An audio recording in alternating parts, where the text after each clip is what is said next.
Bonsoir à tous et je vous présente par avance les excuses de la SNCF pour être arrivé ici un peu en retard, mais enfin je pense que ça ira en face des excuses de tous les automobilistes qui sont encore dans les bouchons, si tant est qu'ils aient eu l'intention de venir. Je vais essayer de vous présenter en peu de temps beaucoup trop de choses. Alors, comme je suis un grand bavard, je vais, pour une fois, commencer par vous présenter les conclusions de ce que je vais vous raconter. Et puis après, comme ça me permettra de couper éventuellement dans les explications si je suis pris par le temps. Alors, les conclusions que je vais essayer de vous livrer ce soir, en voici quelques-unes. La première, c'est que si vous regardez, c'est une des choses que je vais essayer d'expliquer, comment a évolué le monde économique depuis 2 siècles, vous trouvez à l'origine de ce qui s'est passé pour 95% de l'énergie et pour 5% des tas de brillants ingénieurs et autres trucs de cette nature. Donc dit autrement, l'essentiel de ce qui s'est passé sur les 2 derniers siècles s'explique par le fait qu'on ait trouvé sur Terre une énergie disponible en quantité très abondante et assez facile à extraire du sol. La deuxième chose importante que je vais essayer de vous expliquer, alors ça c'est une pierre dans le jardin des économistes, c'est que en ce qui concerne l'énergie, ce qui compte c'est pas tellement le prix, malgré les cris d'orfraie d'un certain nombre d'industriels en ce moment, c'est le volume. Donc en fait ce qui compte c'est le nombre de kilowattheures, c'est pas tellement le prix des kilowattheures. Évidemment, ceci va parfois avec cela dans les investissements, mais à l'arrivée ce qui compte c'est le volume. La troisième chose que je vais vous montrer, et qui pour ceux d'entre vous qui ont suivi le fameux débat national qui a eu lieu en France, notre premier problème aujourd'hui en Europe, c'est que l'approvisionnement pétrolier et gazier est déjà orienté à la baisse, que ça va continuer. C'est un truc qui n'a absolument pas préoccupé, sauf marginalement, le monde politique français dans le débat qui l'a initié, parce que ce débat se préoccupait d'une promesse électorale, à mon avis, sans grand intérêt. Mais ce qui, du coup, va nous arriver à partir de maintenant, c'est que le paysage économique standard sera la récession. Alors je ne sais pas si le plan de sauvetage des retraites, le énième du genre, qui est en train d'être discuté, prévoit comme d'habitude que dans 2 ans, j'aurai craché par terre, la croissance revient à 3% par an, c'est complètement exclu, il faudra que je regarde. C'est sûr que ça n'arrivera pas. Donc le plan de sauvetage des retraites à faire aujourd'hui, c'est avec une croissance à 0, voire plutôt à moins pas grand-chose. Ceci va avec cela, on a pendant longtemps eu l'impression que le temps jouait pour nous. Vous savez, quand vous grandissez, vous êtes de plus en plus fort, le temps joue pour vous, et donc dans 2 ans, ce sera plus facile. Quand on est dans une course contre la montre, c'est l'inverse qui s'applique, c'est-à-dire que plus on attend et plus la facture est importante. Et là, on est rentré dans le paradigme inverse de celui qu'on avait jusqu'à maintenant, c'est-à-dire que le temps joue contre nous. Et plus on repousse, plus en fait on décide de fait d'avoir la solution involontaire qui s'applique et des choses douloureuses qui s'appliquent aussi. On aura un peu de technique dans la manière dont il faut s'adapter à la situation, beaucoup d'autres choses. Là aussi, en France, on aime bien voir Magic Technique partout et penser que ça va être tous les smarts, tout ce qu'on veut, qui vont nous sauver. Oui, ils vont contribuer un peu, mais on va surtout devoir beaucoup se creuser les méninges sur la manière dont on s'organise et sur les règles économiques qu'on applique. Une des choses également que je dirais tout à la fin, c'est que changer le monde pour le meilleur, on va dire, est extrêmement intensif en capital. C'est totalement irréaliste de penser qu'on va y arriver avec de l'économie de marché partout. Un des exemples, on y viendra, c'est que par exemple, gérer la structure de la production électrique en Europe avec toute l'électricité dans un grand marché, je ne sais pas où ça nous mènera, mais sûrement pas vers des trucs intéressants. Alors, ce que je vais également vous montrer, c'est qu'en matière énergétique, donc l'Europe est déjà de dos au mur, dit autrement, l'urgence c'est maintenant, pour reprendre un slogan de campagne, et c'est paradoxalement, éventuellement une chance, si on sait la saisir, parce que vous savez que les grandes réalisations vont souvent en face de grands défis, donc le grand défi il est tout de suite, et si on sait y répondre, c'est là, paradoxalement, qu'on prend les meilleures options de se retrouver très bien armés pour aider les autres pays qui voudront faire quelque chose pour le climat, de se lancer dans ce genre de bataille.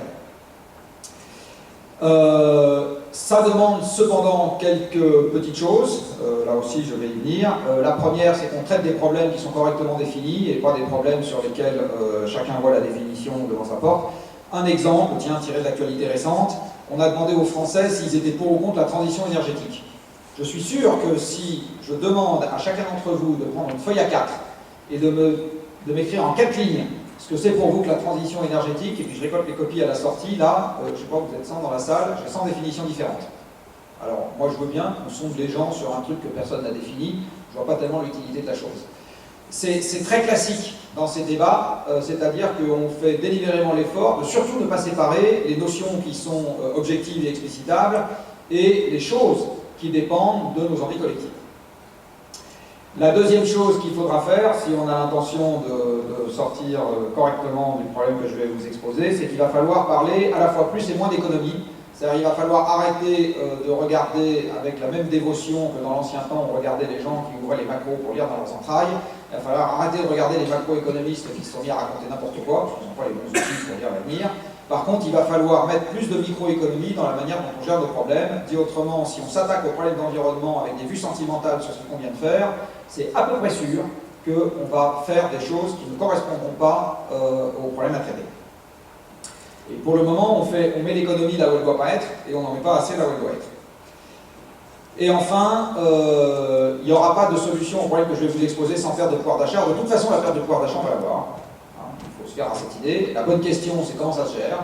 Mais de toute façon, les retraites vont baisser. De toute façon, le pouvoir d'achat va baisser. Tout ça est à peu près écrit.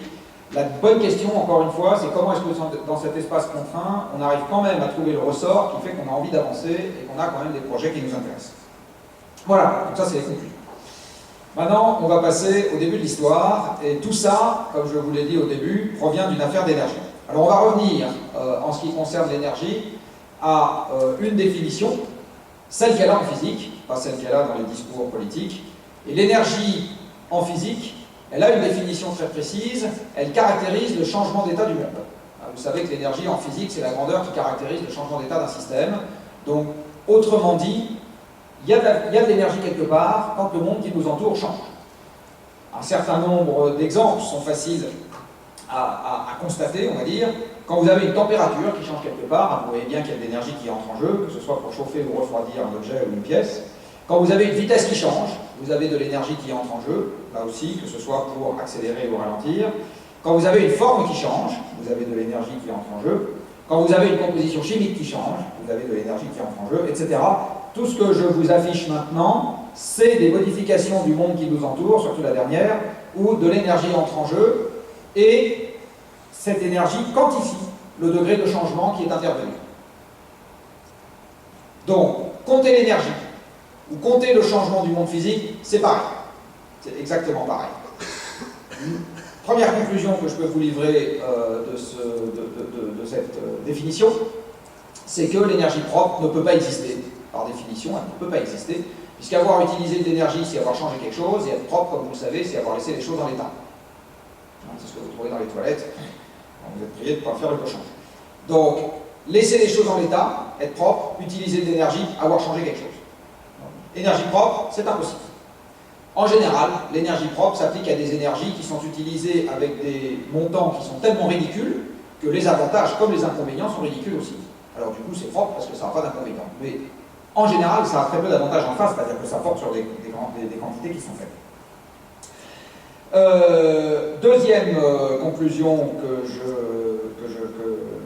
je vous livre, c'est que plus on modifie l'environnement, plus on utilise d'énergie par définition. Donc plus on utilise d'énergie, plus il se passe de choses autour de nous. Et plus, en particulier, vous allez créer des effets indésirables qui sont en général proportionnels aux modifications. Il y a une loi très importante en matière d'énergie qu'un certain nombre d'entre vous ont probablement gardée en mémoire, parce qu'on l'a douloureusement apprise sur les bancs de l'école, qui s'appelle la loi de conservation de l'énergie. La loi de conservation de l'énergie vous dit quelque chose de très simple.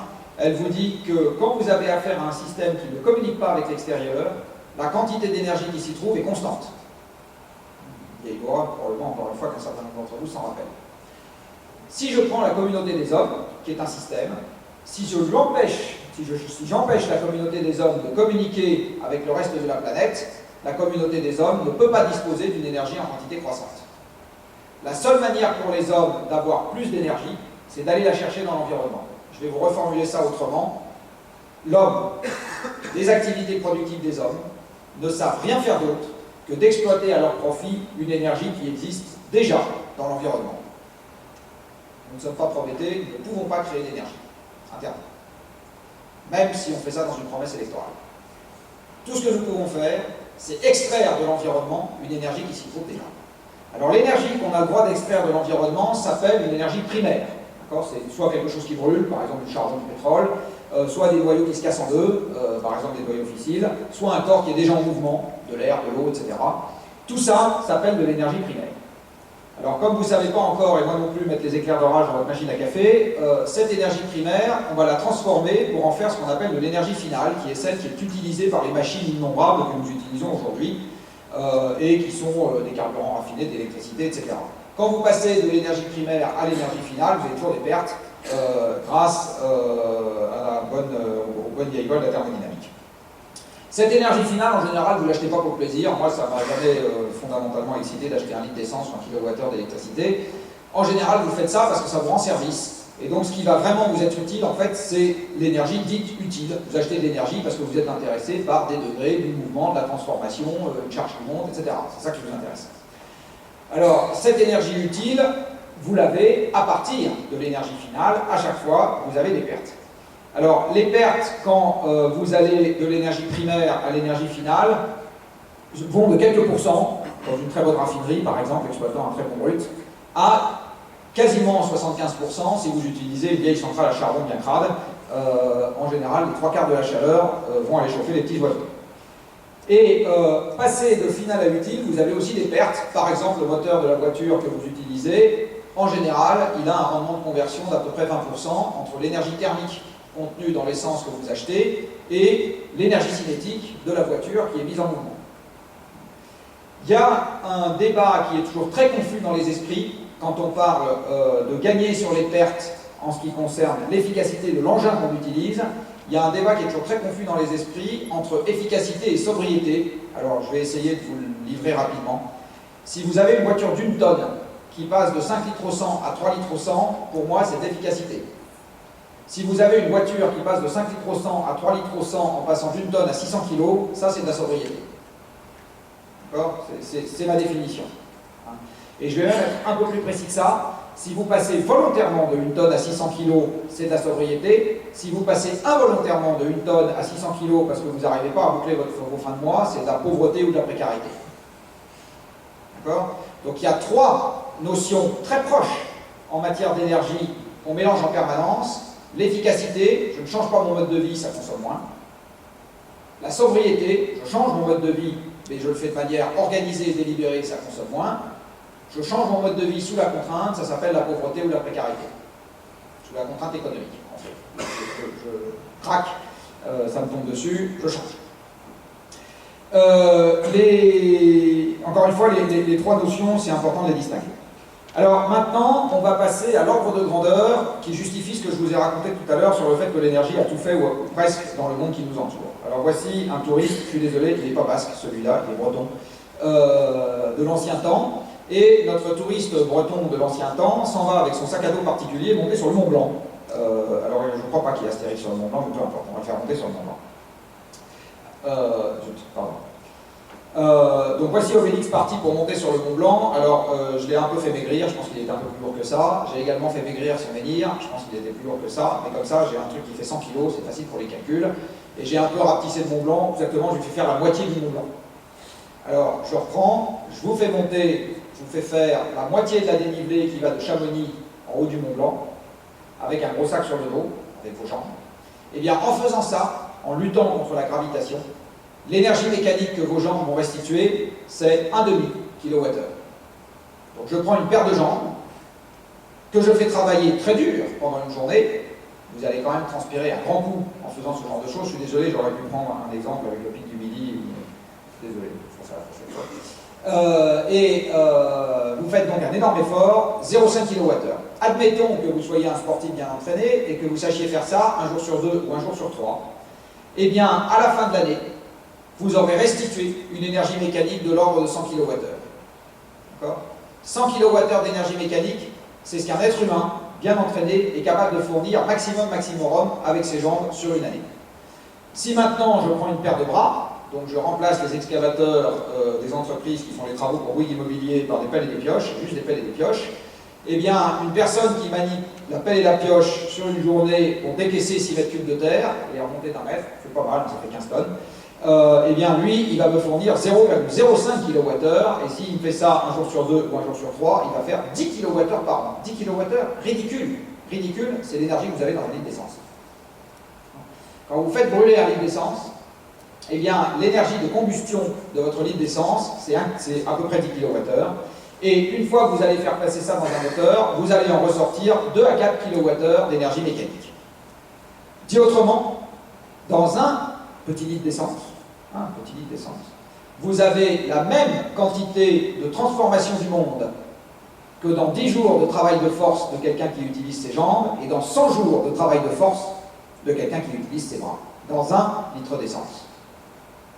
Encore une fois, vous transformez le monde avec un litre d'essence, autant que 10 personnes travaillant un jour avec leurs jambes, ou 100 personnes travaillant un jour avec leurs bras. Ce n'est pas le même prix.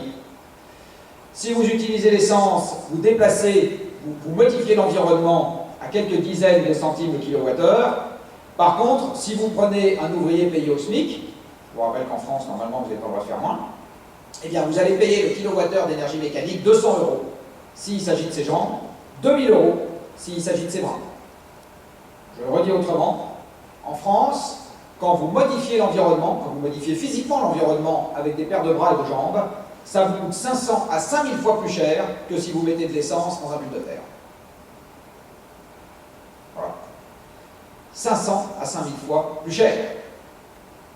Dit autrement, grâce à l'énergie abondante et à l'énorme exosquelette que nous avons créé autour de nous sous forme de bulldozers, de machines à café, d'ascenseurs, de pompes, de chariots, de convoyeurs, etc., eh bien, nous avons la capacité de modifier l'environnement pour quelques centaines de fois plus, quelques centaines de fois plus élevé que ce que nous ferions avec juste nos bras et nos jambes. Si on est politiquement très incorrect et qu'on utilise des esclaves, ce qui normalement est tout à fait interdit, qu'est-ce que vous faites avec un esclave? Vous l'achetez, ça vous coûte un peu d'argent, vous devez le nourrir, parce que sinon il meurt, vous devez l'empêcher de mourir de froid, etc. Et bien si vous faites le compte, même ça, ça vous amène des kilowattheures d'énergie mécanique pour 10 à 100 fois plus cher que la machine utilisant de l'essence. Mon sentiment, je ne suis pas le seul à penser ça, c'est que l'esclavage n'a pas disparu parce que l'homme est devenu foncièrement bon. Je ne pense pas que le code génétique ait changé en 6 générations, c'est juste devenu totalement inintéressant sur le plan économique. C'est la raison pour laquelle l'esclavage a disparu. Ceci allant avec cela, je ne sais pas si ça tiendra dans un monde qui gère, ou exactement qui ne gère pas sa décrue énergétique. Je vous rappelle que l'ancienne Rome et l'ancienne Athènes, les citoyens libres représentaient 1/10 ou 1/50 des esclaves qui trimaient autour de la cité pour faire en sorte que les citoyens libres aient le temps de vivre leur démocratie tranquillement. Donc l'ordre de grandeur que je vous expose là est à mon avis le truc qui a fait l'essentiel du monde qui nous entoure, et partant les retraites, le pouvoir d'achat, le tourisme, etc., etc. Alors voilà maintenant comment a évolué, exprimé en kilowattheure, l'approvisionnement énergétique par personne sur Terre depuis un siècle et demi. Il s'agit d'un approvisionnement par personne, c'est exprimé en kilowattheure par an. Alors ce que vous voyez, c'est que il y a un siècle et demi, mes lointains ancêtres et les vôtres consommaient à peu près 1500 kWh d'énergie par an. C'était essentiellement des choses qui brûlaient, charbon et bois. Ça servait du reste essentiellement à faire de la chaleur, un peu au début de la machine à vapeur, les trains, les bateaux, et un peu au début de la métallurgie. Et puis avec le temps, le charbon augmente, puis le pétrole vient se rajouter sur le charbon, il ne le remplace pas du tout, puis le gaz vient se rajouter sur les deux précédents, puis etc. Et vous voyez que toutes les formes d'énergie que nous avons utilisées se sont empilées les unes sur les autres. Alors je vais revenir après au pétrole, parce qu'il s'est quand même déjà passé des trucs sur le pétrole, mais globalement, ces formes d'énergie s'empilent les unes sur les autres. Vous voyez que l'énergie, vous commencez à voir quelque chose que je vais vous dire tout à l'heure, c'est-à-dire qu'il y a quand même des variations fortes sur l'énergie au moment où il y a des variations fortes sur l'économie mondiale. Vous voyez quelque chose de très significatif, c'est que jusqu'au choc pétrolier, vous avez une énergie disponible par personne qui augmente fortement, plus de quelque chose % par an. Après les chocs pétroliers, le rythme d'augmentation devient beaucoup plus faible Et j'y reviendrai un peu plus tard. Ce qui s'est passé au moment des chocs pétroliers, qui a commencé à déclencher tous les troubles économiques que nous connaissons aujourd'hui, c'est pas la variation sur le prix qui s'est passée derrière, c'est la variation sur les volumes. Les chocs pétroliers, c'est le début d'une énergie par personne qui commence à être contrainte, qui n'augmente plus. Alors, vous voyez que ça a recommencé à augmenter sur les 10 dernières années. En fait, je vous montrerai tout à l'heure l'approvisionnement énergétique d'un certain nombre de pays européens. En Europe, c'est pas du tout comme ça que ça se passe. Hein, ça n'a pas du tout recommencé à augmenter sur les 10 dernières années. Les 10 dernières années, elles ont une origine majeure, c'est l'augmentation très forte du charbon. Je vous montrerai tout à l'heure. Il y a un pays qui est à l'origine de cette augmentation qui s'appelle la Chine. Donc là, vous avez un effet de moyenne. Si vous enlevez le charbon chinois, l'augmentation de la quantité d'énergie consommée par personne sur les 10 dernières années, vous ne l'avez pas. Alors, nous profitons tous un peu du charbon chinois. À chaque fois que nous achetons un truc made in China, nous achetons un truc made in charbon. Mais, c'est pas cher. Ce que vous voyez également, c'est que la quantité de charbon utilisée par personne et par an, en moyenne mondiale, n'a jamais décru depuis qu'on a commencé à utiliser du charbon, et partant, la quantité totale de charbon utilisée dans le monde n'a jamais décru non plus. Alors, aujourd'hui, nous sommes arrivés à cet état très particulier où nous avons tous, à travers la consommation d'énergie des terriens, l'équivalent de 200 esclaves à notre disposition 24 heures sur 24. Dit autrement, si nous n'avions pas les machines que j'ai citées tout à l'heure et toutes les autres, et l'énergie qui les alimente, il faudrait que la Terre soit dotée d'une exoplanète où il y aurait 7 fois 200, 1400 milliards d'individus en train de pédaler toute la journée. Et c'est ça qui nous assurerait le mode de vie que nous avons aujourd'hui sur la planète. Et si je prends un Français, c'est pas 200, c'est plutôt 5 ou 600. Donc, si la France n'avait pas les machines alimentées à l'énergie fossile et fissile, eh bien, il faudrait que nous ayons 3,5 milliards d'individus, en première approximation, à notre disposition, en train de pédaler en permanence, et c'est ça qui nous permettrait de vivre comme nous vivons aujourd'hui. Question à laquelle on s'attaquera tout à l'heure, évidemment, c'est combien de temps ça peut durer. C'est ça qui a fait l'augmentation de la productivité du travail, et c'est ça qui a fait la structure des métiers. J'y reviendrai dans 3 ans. Alors, en matière d'électricité, d'abord, je vous rappelle une chose, c'est que l'électricité est une énergie finale, donc l'électricité est aussi propre ou sale que la manière de la produire. L'idée sympathique véhiculée dans les médias que l'électricité serait une énergie propre est, pardonnez-moi le mot, foutaise, parce que, je le répète, l'énergie est aussi propre ou sale que la manière de la produire. Et la manière de la produire aujourd'hui dans le monde, elle est presque pareille que celle qu'on avait avant les chocs pétroliers, c'est-à-dire que les combustibles fossiles représentent les 2/3, et en tête, on va trouver le charbon. L'essentiel de l'augmentation des capacités électriques dans le monde sur les dernières décennies, c'est du charbon. L'essentiel des capacités en construction aujourd'hui dans le monde, c'est du charbon.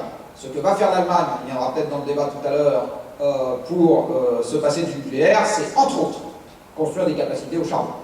Alors ça, la presse française en parle un peu moins que des éoliennes, parce que c'est un peu moins sympa, mais ça fait à l'évidence partie du paquet cadeau.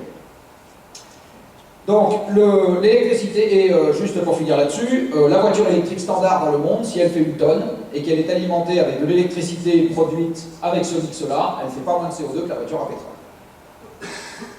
En moins. Donc c'est une très bonne idée peut-être pour passer du pétrole au charbon, mais ce n'est pas une bonne idée pour sauver le climat.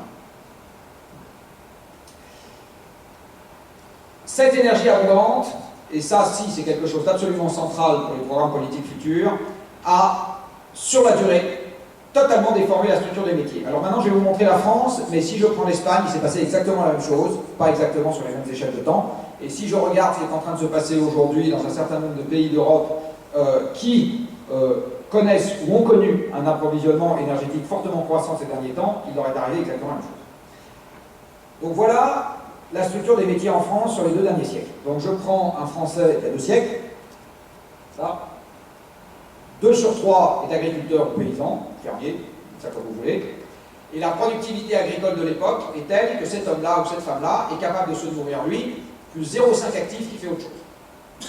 D'accord ? Donc il y a 2 siècles, le Français qui va au boulot se lève le matin, fait 500 mètres pour aller dans le champ, la distance moyenne parcourue par personne et par jour il y a 2 siècles, c'était 1 ou 2 km à pied. Voilà, ça, aller au Turvin, c'était ça. Donc je me lève, je vais dans le champ, je fais pousser mes patates et je rentre.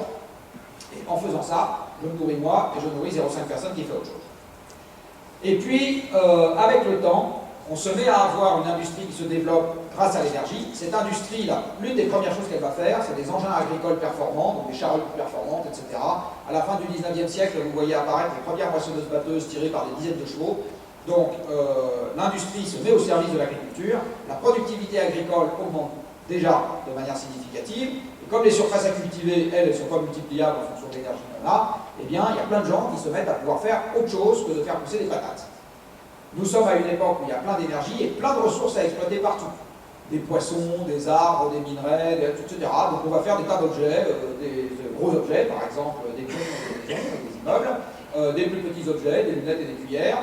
Bref, on va exploiter tout le tableau de Mendeleïev, tout ce que Mère Nature a mis à notre disposition, en quantité croissante, avec de l'énergie croissante. Ça s'appelle l'industrie, que vous voyez se développer là. Et une fois qu'on a fabriqué, il faut vendre, il faut comptabiliser, il faut financer, etc. Ça s'appelle les services que vous voyez là. Et puis, comme une partie des gens vivent bien merci, ces gens-là, ils ont besoin de services personnels, des gardes d'enfants, des bonnes, etc. C'est une partie significative des services, c'est entre un tiers et la moitié à ce niveau-là. Donc, l'industrie et les services augmentent. Et puis arrive le choc pétrolier.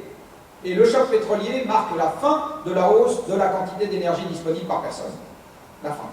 Du coup, à ce moment-là, le flux global, il arrête d'augmenter, poussé par l'énergie.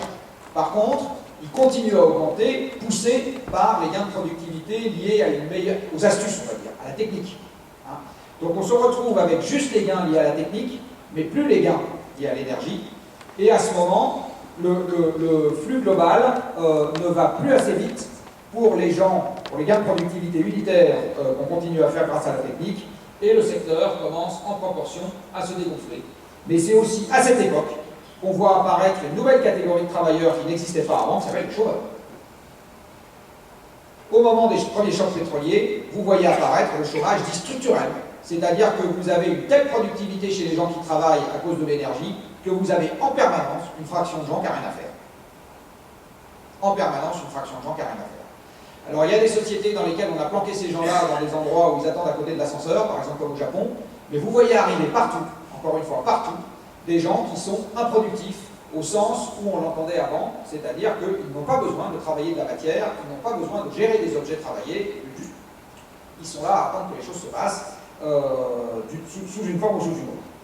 C'est aussi grâce à ça, du reste, c'est aussi à cause de ça, là j'ai pas le temps de détailler, qu'on voit réenfler la dette, on y reviendra peut-être s'il y a des questions. Alors voilà, ça c'est une vision dynamique pour la France. Maintenant je vais vous montrer que pour les autres pays dans le monde, il s'est passé la même chose, ou plus exactement il se passe la même chose. Vous avez ici un graphique qui vous donne, pour chaque point bleu représente un pays dans le monde, et pour chaque pays dans le monde, en abscisse, vous avez la quantité d'énergie utilisée par personne et par an, et en ordonnée, vous avez la fraction des gens qui travaillent dans l'agriculture. Eh bien, ce que vous voyez de manière absolument spectaculaire, à part quelques points singuliers, c'est que plus il y a d'énergie disponible par personne, et moins il y a de gens dans l'agriculture. Donc, l'exode rural est une contrepartie inexorable de la hausse de la quantité d'énergie disponible dans un pays. Voilà, autre chose, pardon, je vais revenir à ce graphique. Ce que vous voyez aussi sur ce graphique, c'est que contrairement à l'idée couramment répandue, alors là je ne vais pas me faire bien voir de l'immobilier, une société très fortement tertiarisée n'est pas une société dématérialisée, c'est une société qui est très fortement énergivore et qui a confié toutes les tâches productives à des machines mangeant de l'énergie. Et c'est à ce moment que les gens sont tous disponibles pour faire des études et aller dans un bureau manipuler de l'information. Dans les sociétés qui ne consomment pas beaucoup d'énergie, il n'y a pas des armées d'employés de bureau. Les armées d'employés de bureau, c'est la marque des sociétés qui consomment beaucoup d'énergie. Et on le voit typiquement sur ce graphique, où là, vous avez pour tous les pays dans le monde où j'avais les statistiques, la fraction d'emploi que vous avez dans les services, et en ordonnée, les émissions de CO2 par personne et par an, c'est-à-dire la consommation d'énergie fossile par personne et par an.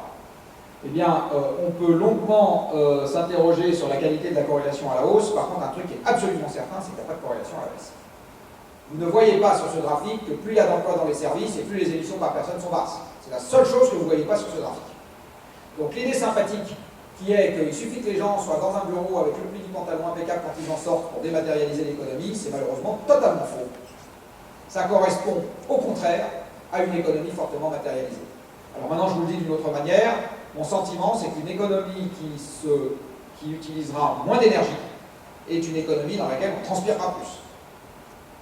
Contrairement à l'idée couramment répandue qui est qu'on n'en fichera rien, je ne le crois pas. Je crois que c'est une société dans laquelle on transpirera plus. Ce n'est pas nécessairement une mauvaise chose, mais en tout cas, je pense que c'est comme ça que les choses vont s'organiser.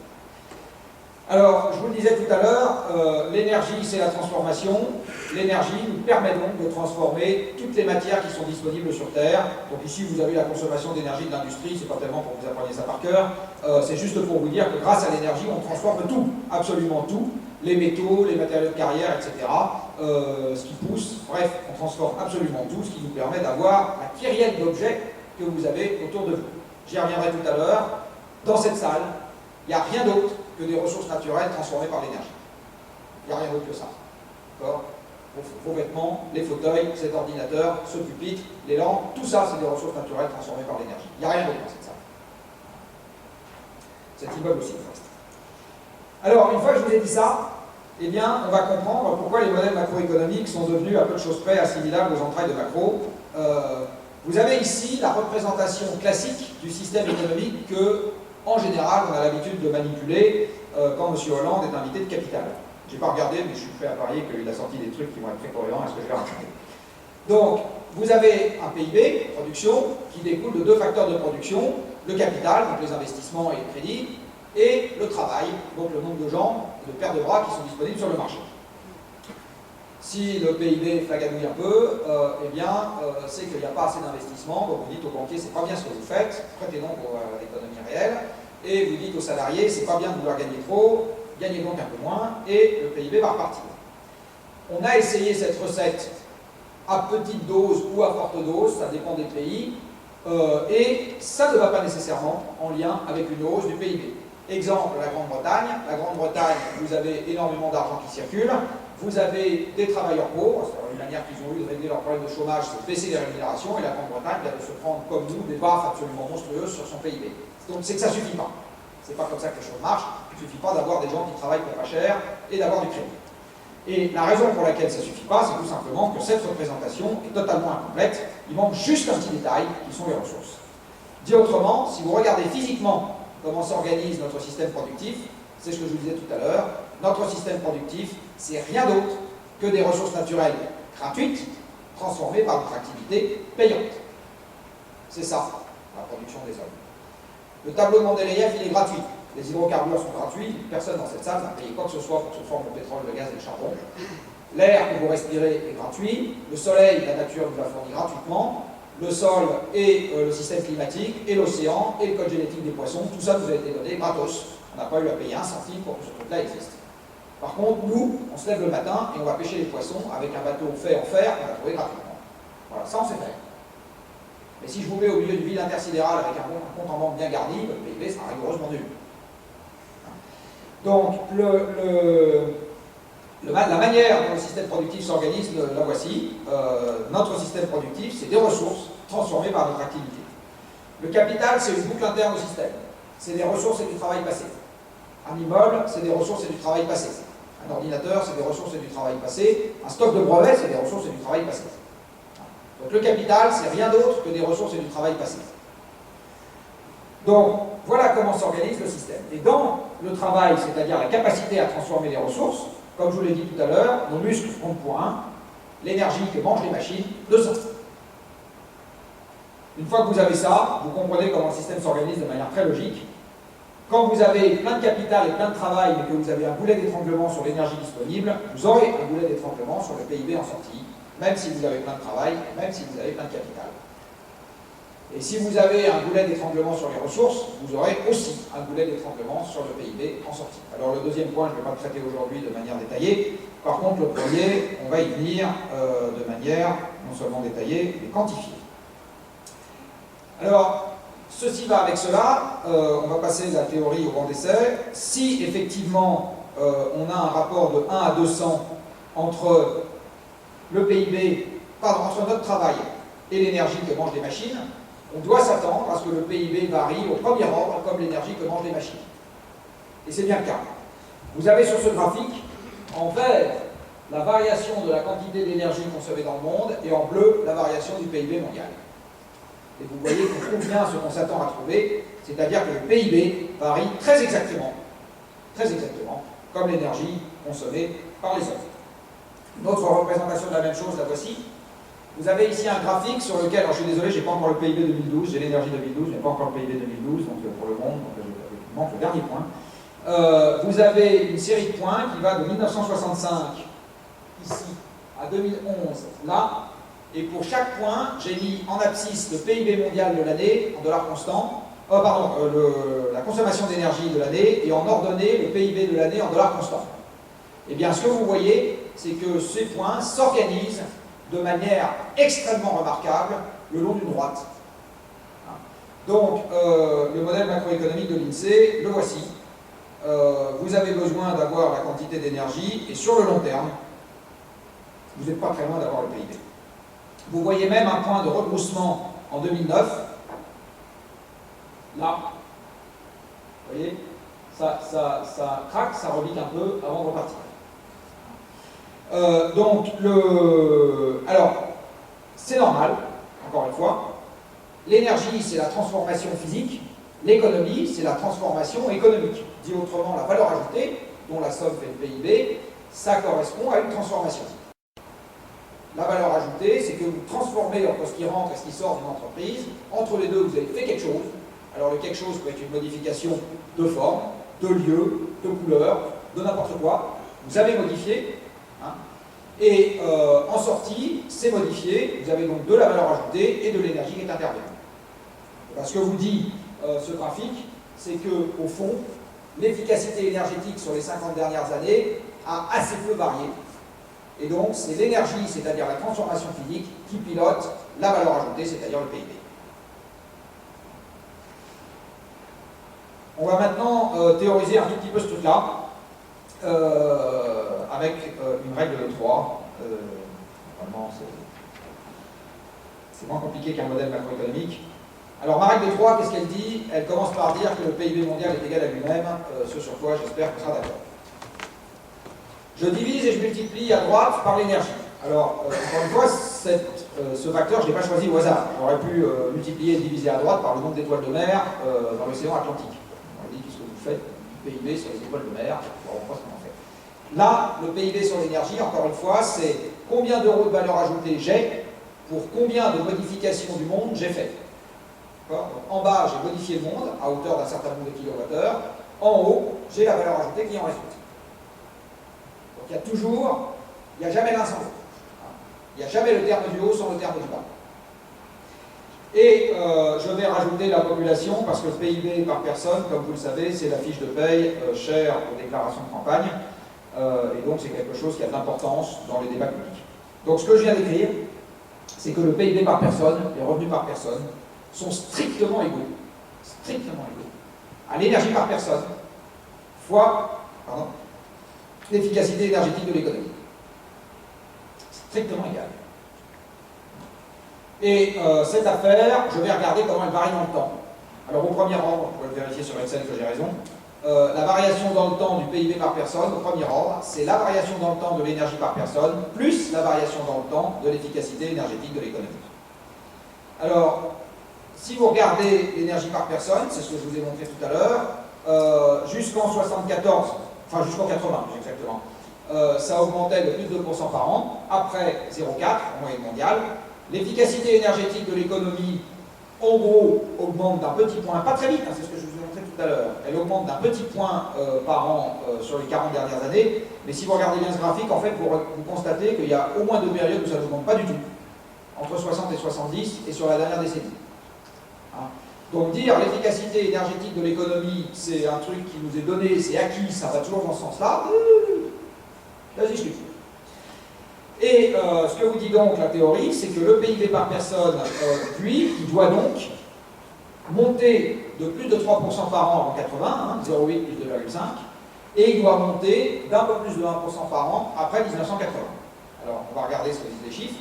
Ici, vous avez la variation du PIB par personne en moyenne mondiale depuis 1960, et vous voyez que, effectivement, pendant les 30 glorieuses, en moyenne par décennie, parce que je vous ai mis en rouge la moyenne par décennie, on est bien dans les 3% quelque chose par an, et qu'après les chocs pétroliers, en moyenne sur la période, on est bien à 1, quelque chose % par an. Mon sentiment, c'est que ceci allant toujours avec cela, je ne vois pas de raison majeure pour laquelle, à partir de maintenant, il faudrait faire les budgets de l'État français et les plans pour l'avenir avec autre chose que zéro. Je ne vois pas de raison majeure. Et je vois d'autant moins une raison majeure qu'il y a peut-être quelques chefs d'entreprise dans cette salle et peut-être quelques personnes qui font attention à leur budget personnel. Vous savez comme moi que c'est quand même plus facile de dépenser de l'argent quand on en a gagné un peu plus que ce à quoi on s'attendait, que de caler ses recettes sur un argent qui n'arrivera pas et d'essayer derrière de se démerder. Donc la prudence voudrait qu'à partir de maintenant, on fasse des budgets publics avec une croissance nulle, voire même une croissance négative, j'adore ce terme de croissance négative, avec une légère récession. S'il y a plus d'argent, on finira bien par s'arranger, mais s'il n'y en a pas plus, au moins on a anticipé le coup et on s'est organisé avec ce qui va vraiment nous arriver, même s'il y a des côtés pas sympas à ce qui nous arrive, peu importe, on est quand même mieux si on sait à peu près à quelle sauce on est mangé que si on rêve et que derrière on a Marine Le Pen. Parce qu'à mon avis, c'est comme ça que l'histoire va se terminer. Donc ce que je vous ai raconté depuis le début de cette intervention, c'est que nous avons des ressources et des hydrocarbures, tout ça est gratuit. Les hydrocarbures donnent la capacité de transformer le monde par les moteurs et la chimie. Ça nous a donné la totalité de ce qui nous entoure, ça nous a donné la productivité du travail, et donc ça nous a donné les études longues, les retraites, les fameuses retraites, la mondialisation, l'étalement urbain, l'augmentation de la surface habitable par personne, la mobilité pour tous, etc. etc. Tout ça, c'est des conséquences de l'énergie abondante. Tout ça, c'est des conséquences de l'énergie abondante. Tout. Tout. Il n'y a rien qui y échappe. Alors, dans le monde de Heidi, c'est pas grave. Dans le monde dans lequel on vit, ça pose deux questions. La première, c'est qu'est-ce qu'on peut dire sur l'approvisionnement amont? Et quand je dis qu'est-ce qu'on peut dire, c'est qu'est-ce qu'on peut dire quand on regarde un peu les chiffres et qu'on va un peu cuisiner des experts techniques, pas juste qu'on lit le journal. Et qu'est-ce qu'on peut dire sur le fait de mettre dans l'atmosphère des gaz qui absorbent les infrarouges terrestres? Ça c'est pareil. Est-ce que là, dans l'un et ou dans l'autre, il n'y a pas des facteurs limitants qui vont faire en sorte que l'expansion perpétuelle va être un peu difficile à trouver? Alors on va commencer par le premier problème. Et le premier problème, on va commencer par rappeler encore une fois une petite règle de maths. Tout à l'heure c'était de la physique. Et ma petite règle de maths, elle dit une chose assez simple. Elle dit que si je tape dans un stock de départ qui est donné une fois pour toutes, donc imaginez que chez vous, vous ayez un stock de bouteilles, de bonnes bouteilles à boire, et puis ce stock est donné une fois pour toutes. Vous êtes d'accord avec moi que vous ne pourrez pas boire chaque jour un nombre croissant de bouteilles jusqu'à la nuit des temps. D'accord? Ça, vous n'y arriverez pas. Donc si vous avez un stock de départ qui est donné une fois pour toutes, vous ne pouvez pas chaque jour taper un peu plus dans le stock jusqu'à la nuit des temps. C'est pas possible. Vous ne pourrez même pas boire chaque jour la même quantité de bouteilles jusqu'à la nuit des temps. Même ça, c'est pas possible. Donc si vous avez un stock de départ qui est donné une fois pour toutes, vous ne pouvez pas taper dedans chaque jour à la même hauteur pour la nuit des temps. En fait, vous avez un théorème des maths qui vous permet de démontrer que quand vous avez un stock de départ qui est donné une fois pour toutes, vous ne pouvez pas échapper à trois conclusions. Vous allez partir de zéro, terminer à zéro, entre les deux, vous aurez un truc qui ressemblera vaguement à une courbe en cloche, et entre les deux, vous aurez un maximum absolu. C'est des maths. Et donc, vous aurez quelque chose qui va s'appeler le pic. Il n'est pas complètement exclu que pour des denrées essentielles, ça produise ce genre d'effet. Ça sera vrai, non seulement pour le pétrole et le gaz, mais aussi pour tous les minerais métalliques, mais aussi pour le charbon.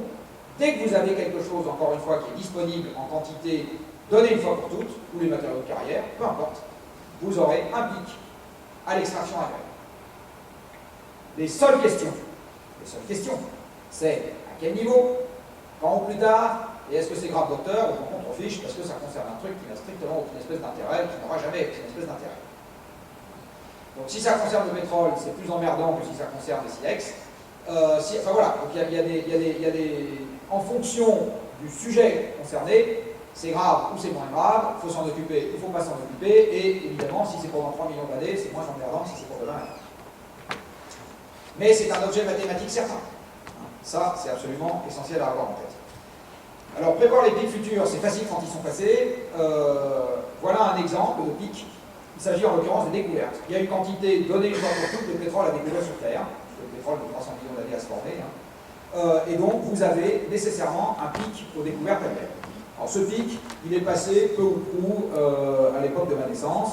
Vous voyez ici les découvertes de pétrole et de gaz récupérables qui sont graduées par demi-décennies. Pourquoi on fait des demi-décennies, enfin, peu importe. En milliards de barils équivalent pétrole. Donc ça veut dire par exemple que dans la première moitié de la décennie 60, donc entre 60 et 65, on a découvert à peu près 400 milliards de barils équivalent pétrole, de pétrole et de gaz. Là-dedans, vous avez un peu moins de 300 de pétrole et un peu plus de 100 de gaz. Ce que vous avez en haut, là, c'est le nom du plus grand champ qui a été découvert sur la période. Ça, c'est le plus grand champ pétrolier du monde, en Arabie Saoudite. Et ça, c'est les deux moitiés du plus grand champ gazier du monde. Donc, on a découvert du pétrole et du gaz, et vous voyez que les découvertes baissent très fortement. À cette échelle, ce qu'on a découvert au large du Brésil il n'y a pas longtemps, là, fait à peu près cette taille-là. Alors, je vous assure que pour les actionnaires de Petrobras, c'est une bonne affaire. Ça ne changera pas la donne mondiale. Donc, ça ne va pas changer la donne mondiale. Du reste, vous allez voir sur les graphiques suivants que ça ne la change pas. Alors, en ce qui concerne l'extraction du sol, voilà, je vous chante les étapes intermédiaires, voilà à quoi ressemblerait vraisemblablement la disponibilité mondiale en liquide. Alors ça agrège du primaire et du final, c'est pas très propre comme graphique. Cette partie-là, c'est le pétrole brut, qui sort comme pétrole brut. Ça, c'est le pétrole brut qui sort des gisements dits offshore profonds, typiquement le Brésil. Ça, c'est déjà plus du brut. C'est du pétrole de synthèse issu des pétroles extra lourds que vous avez dans la ceinture de l'Orénoque, au Venezuela, et des sables bitumineux que vous avez au Canada. Donc c'est déjà du pétrole de synthèse, ça ne sort pas liquide de terre. Ça, c'est ce qu'on appelle des liquides de gaz, c'est les molécules C2 à C5 que vous trouvez dans le gaz, qui sont gazeuses à température et pression du gisement, et qui peuvent devenir liquides à température ordinaire et pression un peu élevée, enfin pas très élevée. Là, vous avez le fait que quand vous rentrez le brut dans une raffinerie en volume, il en sort un peu plus en produit raffiné qu'est-ce que rentre. Et ici, vous avez les agrocarburants, etc. Et nous sommes là. En ce qui concerne le brut conventionnel, il est vraisemblable, avec les données dont je dispose, que le pic mondial est passé il y a quelques années, 2005 ou 2006. En ce qui concerne le brut, tout confondu, donc avec offshore et extra lourd, c'est pas encore tout de suite, on va dire qu'on est sur un plateau qui va durer encore jusqu'en 2020, avant le déclin. Et si vous rajoutez à ça, notamment les liquides de gaz, avec une production mondiale de gaz qui est en croissance significative, eh bien, vous avez des liquides qui, pour le moment, sont encore en croissance. Pour information, les agrocarburants, ça fait 2 ans que la production mondiale plafonne. La production mondiale d'agrocarburants en 2012 est égale à celle qu'on a en 2010. Et elle est toute petite, elle représente 1,5% du pétrole mondial. Donc ce que vous voyez ici, c'est que si le pic c'était pas hier, ça sera demain, et si c'est pas demain, c'est après-demain. Dit autrement, on y est. On y est, au maximum mondial. Et à cause de l'effet d'éviction lié au fait que les pays producteurs réservent une fraction croissante de leur production à leurs propres consommateurs, parce que les Iraniens, les Qataris, les Russes, ils ont des cochons d'automobilistes, pas bien, on conduire des voitures chez eux, vraiment, on ne va pas faire ça, mais enfin ils le font quand même. Du coup, il y a une fraction croissante du pétrole qu'ils produisent qu'ils gardent pour eux, et la quantité qu'ils peuvent mettre sur le marché mondial pour des gens comme les Français qui importent tout, va en se contractant. Cet effet est à l'œuvre depuis 2005. Depuis 2005 et depuis le moment où on a passé le pic de brut conventionnel, eh bien, vous verrez après l'effet sur l'Europe, et l'effet est extrêmement net. Alors souvent, les gens se posent la question, quand ils voient ça, combien est-ce que ça va me coûter? Et en fait, c'est triplement pas la question. C'est triplement pas la question, d'abord parce que vous êtes infoutu de prévoir le prix. Vous avez ici en rouge ce qui a été le prix du pétrole depuis 1985, et toutes les courbes de couleur horizontale, c'est les projections de prix qui ont été faites année après année par l'Agence internationale de l'énergie dans son fameux rapport qui s'appelle le World Energy Outlook. Voilà. Donc si dans les entreprises qui sont ici, il y a des responsables marketing qui s'amusent à faire des écarts aussi importants entre la réalité et en général, ils ne restent pas très longtemps, là-bas ils restent. Mais donc, ces pronostics n'ont strictement aucune valeur. La deuxième chose, c'est que, je vous ai dit tout à l'heure, ce qui compte, c'est le volume, j'y reviendrai après, pas le prix, et il n'y a plus d'élasticité prix-volume. Vous avez ici un graphique qui a été fait par un scientifique anglais, qui a soit dit en passant été conseiller scientifique des gouvernements Blair et Brown pendant un temps. Et il a mis, mois après mois, sur ce graphique, entre 1998 et 2005, le prix du pétrole et le volume de la production mondiale. Et ici, il a fait la même chose entre 2005 et 2011. Donc, ce que vous voyez, c'est qu'entre 1998 et fin 2004, un volume correspond à un prix. Quand le prix augmente, le volume augmente. En gros, il y a une élasticité, hein, prix-volume. Ce que vous voyez après, c'est qu'il n'y en a plus. Donc, la production est à peu près constante et le prix, il est stable. Donc, je vous donne une production, vous êtes un foutu de me donner un prix. On est d'accord? Vous êtes un foutu de me donner un prix. Par contre, je peux vous dire autre chose, vous ne savez pas non plus ce que sera le prix. Donc, tout budget qui est fait pour l'avenir en disant je prends tant pour le prix du pétrole, chances are que vous allez vous planter. Ça peut être plus bas, ça peut être plus haut, vous ne savez pas. Hein. Et donc, on va rentrer dans une ère à partir de maintenant, et retenez bien ça pour les étudiants, où le business plan va devenir un exercice probabiliste. Il faudra faire une courbe de distribution des résultats possibles et non pas un business plan avec un chiffre, virgule, deux chiffres derrière la virgule, et c'est ça que le banquier dira. Enfin, en tout cas, si le banquier comprend bien ce que je raconte, c'est pas ça qu'il devrait demander. Autre graphique qui vous montre que ce n'est pas le prix le sujet, vous avez ici un nuage de points qui va de 1960 à 2011, et pour chaque point, j'ai mis le PIB mondial en ordonnée et le prix du baril en abscisse. Si le PIB mondial devait mieux se porter quand le prix du pétrole baisse, les nuages de points devraient être organisés comme ça. D'accord? Le prix du pétrole baisse et le PIB mondial augmente. Et puis quand le prix du pétrole augmente, le PIB baisse. Les nuages de points devraient être organisés comme ça. Vous voyez qu'ils ne sont pas du tout organisés comme ça. Il n'y a pas de lien. Vous avez le prix du pétrole qui baisse et le PIB qui monte, puis le prix du pétrole qui monte et le PIB qui monte, puis le prix du pétrole qui baisse et le prix etc. Aucun lien. Aucun lien. D'accord? Parce que tout ça, c'est une époque où la quantité globale de pétrole continue d'augmenter, et c'est ça qui compte pour faire augmenter le PIB, je vous montrerai après. Le prix, il n'arbitre que les transferts de rente entre les importateurs et les exportateurs. C'est tout ce qu'il fait. Il arbitre les transferts de rente au sein d'un pays, entre les producteurs et les consommateurs, et entre pays, entre les exportateurs et les importateurs. C'est tout ce qu'il fait. Et alors vous allez voir un peu plus bas, un peu plus loin, que là, les transferts de rente, il les arbitre violemment. Pas de chance pour l'Europe, il les arbitre violemment. Mais ce que les uns perdent, les autres le gagnent. Et après, le Qatar achète le Paris Saint-Germain et la boucle est bouclée. Donc ça arbitre les transferts de rente, le prix du pétrole, ça n'arbitre pas le PIB mondial. Alors les transferts de rente, eux, ils sont violents. Ici, vous avez la facture énergétique de l'Union, donc là, on va commencer à parler d'Europe, en milliards de dollars, constants. Je suis désolé, j'avais fait le calcul dans le train, et puis je ne l'ai pas mis sur la bonne slide, en 2012, mais c'est à peu près au niveau de 2011. Donc ce que vous avez ici, c'est la quantité totale d'argent que l'Europe débourse pour importer du pétrole, du gaz et du charbon. Et ce que vous voyez, c'est qu'en 2011, ça faisait à peu près 600 milliards de dollars, donc un peu moins de 500 milliards d'euros. Et en 2011, hein, et en 2012, c'était à peu près pareil. Et ça a été multiplié en gros par 6 depuis 2000. Retenez ceci, avec cette augmentation de la facture et avec l'augmentation du prix du pétrole, l'automobiliste français aujourd'hui paye une taxe carbone à 200 € la tonne aux Russes, Vénézuéliens, enfin non, Vénézuéliens, on n'importe pas beaucoup, aux Russes, aux Libyens, enfin voilà, à tous ces braves gens qu'on aime beaucoup. On leur paye une taxe carbone à 200 € la tonne, c'est ça que représente l'augmentation du prix du baril qu'on a subi entre 2000 et 2010. Et au lieu de se la payer à nous-mêmes pour faire des choses intelligentes, on a dit non, non, c'est trop cher pour faire la payer aux autres. Autre petit calcul amusant tiré de ces transferts de rente. Vous avez ici un graphique qui vous donne sur les 20 dernières années, enfin 19 plus exactement, en bas, la quantité totale d'argent qu'on a déboursé pour s'acheter du pétrole et du gaz, donc là c'est un cumul, et en haut, l'augmentation globale de l'endettement de l'État. Alors, raisonnement idiot, si vous achetez quelque chose à quelqu'un d'autre et que vous n'avez pas l'argent, qu'est-ce que vous faites? Vous l'empruntez. Donc, ce que vous voyez ici, alors, évidemment, mon raisonnement ne consiste pas à dire tout de suite que cet argent n'a servi qu'à ça. Mais ce que vous voyez, c'est que l'augmentation de la dette correspond peu ou prou à la quantité d'argent qu'il a fallu sortir pour s'acheter du pétrole et du gaz. Et par contre, encore une fois, si vous avez un déficit commercial, ça se retrouve dans l'endettement. Direct. Donc il y a un vrai sujet à ne pas importer du pétrole et du gaz, deux éléments qui n'étaient pas dans le DLTE, dans le débat national, parce que quand même le nucléaire c'est beaucoup plus important. Il y a deux trucs qui n'étaient pas dans le débat, c'était ça. Ça c'est un des trucs qui n'était pas dans le débat.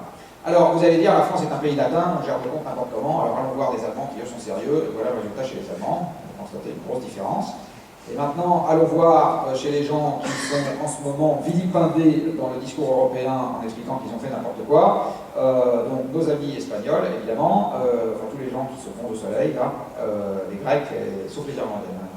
Enfin si, vous savez, en Irlande, il fait beau 3 fois par jour. Et donc, portugais, italien, grec, espagnol, et vous voyez exactement la même structure. Dit autrement, il y a un enjeu vital en ce qui concerne l'Europe, qui est d'arrêter d'importer des hydrocarbures le plus vite possible. Et comme ce n'est pas avec les gaz de schiste qu'on va les produire chez nous, j'y viendrai après, ça veut dire que décarboner est déjà plus une option pour nous, c'est une impérieuse nécessité. Alors je vous disais tout à l'heure, le prix arbitre les transferts de rente, par contre le volume arbitre le PIB mondial. Vous avez ici en rouge un truc qui vous rappelle ce que je vous ai déjà montré, la variation de la quantité totale de pétrole consommé sur Terre. La quantité totale de pétrole consommé sur Terre, c'est pas le prix, nombre de barils. La variation de la quantité de barils consommés sur Terre. Et en bleu, vous avez la variation du PIB par personne, sur la même période. Alors, quelques conclusions majeures. Avant les chocs pétroliers, l'économie est moins dépendante du pétrole qu'elle ne l'est aujourd'hui. Moins. Quand aujourd'hui, vous avez un baril de pétrole qui n'est pas disponible, vous détruisez beaucoup plus de PIB que vous n'en détruisiez avant les chocs pétroliers. Beaucoup plus. Plus dépendante. Deuxième chose que vous voyez, c'est que sur les deux épisodes récents, les deux crises récentes, le pétrole précède le PIB. Et j'y reviendrai après pour tous les pays européens qui comptent un peu, je vous montrerai. Donc c'est pas qu'on consomme moins de pétrole parce que c'est la crise, c'est d'abord il y a moins de pétrole et ensuite c'est la crise. Alors je vous livre une explication putative. Moins de pétrole, moins de transport, il n'y a pas une entreprise dans ce pays qui ait une emprise spatiale qui lui permet d'éviter d'avoir recours aux camions ou aux voitures. Pas une. Moins de pétrole, moins de transport, moins de PIB. Très simple. En tout cas, ce qui est sûr, encore une fois, c'est que le pétrole précède la variation du PIB. Et aujourd'hui, si vous voulez savoir ce que sera le PIB mondial dans 2 ou 3 ans, c'est assez simple. Vous faites une projection raisonnable sur la capacité de production de pétrole dans le monde et vous avez à peu près la réponse. Alors ce jeu marche aussi avec l'Europe et là, vous allez peut-être commencer à comprendre où je veux en venir. Vous avez ici l'approvisionnement pétrolier européen depuis 1965. En rose, vous avez la production de la mer du Nord, donc vous constatez qu'elle n'obéit pas au théorème de Moscovici. Vous savez, le théorème de Moscovici, il a dit ça 2 ou 3 mois après l'entrée en fonction de Hollande, c'est si on n'a pas assez de pétrole, il faut demander aux producteurs d'en produire plus. Alors, il y a des gens à qui c'est facile de le faire, parce que c'est nos voisins, par exemple les Norvégiens, les Anglais, les Hollandais, les Danois, je sais que les Danois sont autosuffisants en pétrole. Donc on va leur demander, ils sont sympas, ils ont une mauvaise bouffe, mais enfin ils sont sympas, et on devrait pouvoir s'entendre. Nous on leur prend du foie gras, qui est vachement bon. Ça marche pas. Oui, ça marche pas. La mer du Nord produit de moins en moins, alors que le prix du pétrole a été multiplié par 10. Non, par 6, pardon. Le prix du pétrole est multiplié par 6. C'est nos voisins, ils sont vachement sympas, et pourtant, le théorème de Moscovici ne marche pas. Donc c'est que, en fait, la géologie a quand même son mot à dire dans cette histoire. Donc là, vous voyez la très forte contraction de la mer du Nord. Là, c'est les stades de... ça s'arrête en 2012. Hein. C'est tout frais sorti du four. Et là, vous voyez la partie importée en vert. Et ce que vous voyez, c'est que depuis 2005, c'est-à-dire depuis que vraisemblablement le brut conventionnel a passé son pic, eh bien, les importations européennes sont parties. Alors en 2005, ce qui est sûr, c'est que la production mondiale de pétrole s'est arrêtée de croître de manière significative. Hein, depuis 2005, la production mondiale de pétrole est à peu près flat. Et donc, l'effet d'éviction fait que les importations européennes diminuent. Donc, 0 plus 0 fait la tête à Toto, comme vous savez. Donc, moins ici et moins là, ça fait moins au total. L'Europe, aujourd'hui, est dépendante aux 3/4 des importations et ce pourcentage augmente, alors même que la quantité de pétrole globalement disponible en Europe diminue. Donc, on n'a pas une dépendance aux importations qui augmente dans un approvisionnement pétrolier qui augmente, comme la Commission nous sortait il y a quelques années en disant ça va augmenter, puis on sera de plus en plus, ça va être vachement emmerdant. Mais non, ce qui est emmerdant, c'est que comme il n'y a pas de pétrole, on a moins de pétrole, et du coup, on a des récessions. Et ce que vous voyez, c'est que le moins de pétrole, il démarre en 2006. Avant la crise. Avant la crise. Donc, et avant le Grenelle. Donc, c'est pas moins de pétrole parce que Borloo est un mec génial et la crise fait qu'on consomme moins de pétrole. Non, c'est d'abord il y a moins de pétrole et ensuite, c'est le bazar. Il n'y a pas de pétrole, utilisons du gaz. Alors, le gaz, même motif, même punition, il y a une quantité donnée de gaz sur Terre, donc la production mondiale de gaz passera par un maximum et déclinera derrière. Ici, vous avez un pronostic fait par Total qui est que le maximum devrait suivre le maximum mondial pour le pétrole de 5 à 10 ans, et ce, même si on voit le développement, ce qui est la partie basse du graphique, des gaz dits non conventionnels, c'est-à-dire les fameux gaz de schiste qui déchaînent tant les esprits et qui, pour l'essentiel aujourd'hui, ne sont pas des gaz de schiste, mais on y reviendra peut-être s'il y a des questions. Donc vous voyez que le gaz, c'est pareil. Et si je prends l'Europe, voilà à quoi ressemble l'approvisionnement gazier en Europe, là aussi tout frais sorti du four, hein, c'est les stacks de BP qui ont été diffusés il y a 2 jours. Et ce que vous voyez, c'est que, comme pour le pétrole, on a passé le maximum. Alors, à la différence du pétrole, l'essentiel du gaz qu'on consomme en Europe vient de la mer du Nord, parce que le gaz se transporte beaucoup plus difficilement que le pétrole, pour une raison très simple, c'est qu'il est gazeux. Le pétrole étant liquide, il se transporte très facilement. Le gaz étant gazeux, il se transporte beaucoup plus difficilement. Il y a une intensité capitalistique dans le transport du gaz qui est très supérieure. Et donc, le gaz est plus un marché régional qu'un marché mondial en général. Donc, ce que vous voyez là, c'est qu'au moment où la mer du Nord a passé son pic de production, eh bien l'approvisionnement gazier européen a lui aussi passé un pic. Et même Mestralet, maintenant, dit publiquement, je l'ai entendu de mes oreilles, donc Mestralet, c'est le patron de GDF Suez, hein, pour ceux d'entre vous qui ne connaissent pas son nom, que l'Europe est en contraction énergétique. Voilà, il a osé prononcer ce mot il y a une dizaine de jours. Et on a perdu une dizaine. Alors, ceci va avec cela, là aussi on y reviendra peut-être s'il y a des questions. Il est bien évident que si on a un approvisionnement gazier en contraction en Europe, moi j'aimerais qu'on m'explique comment on va faire pour remplacer le nucléaire par du gaz si c'est ça qu'on a envie de faire. Indépendamment de toute considération sur le CO2 et indépendamment de toute considération sur la dangerosité du nucléaire, je ne crois pas que ce soit possible à quelque chose qui ressemble au niveau de production électrique qu'on a aujourd'hui. Je ne pense pas que quelques centaines de térawattheures dans un grand pays européen, cas de la France, cas de l'Allemagne, cas de l'Espagne, etc., puissent se faire en remplaçant le nucléaire par du gaz. Je crois que juste, c'est pas possible. Il n'y a pas de gaz.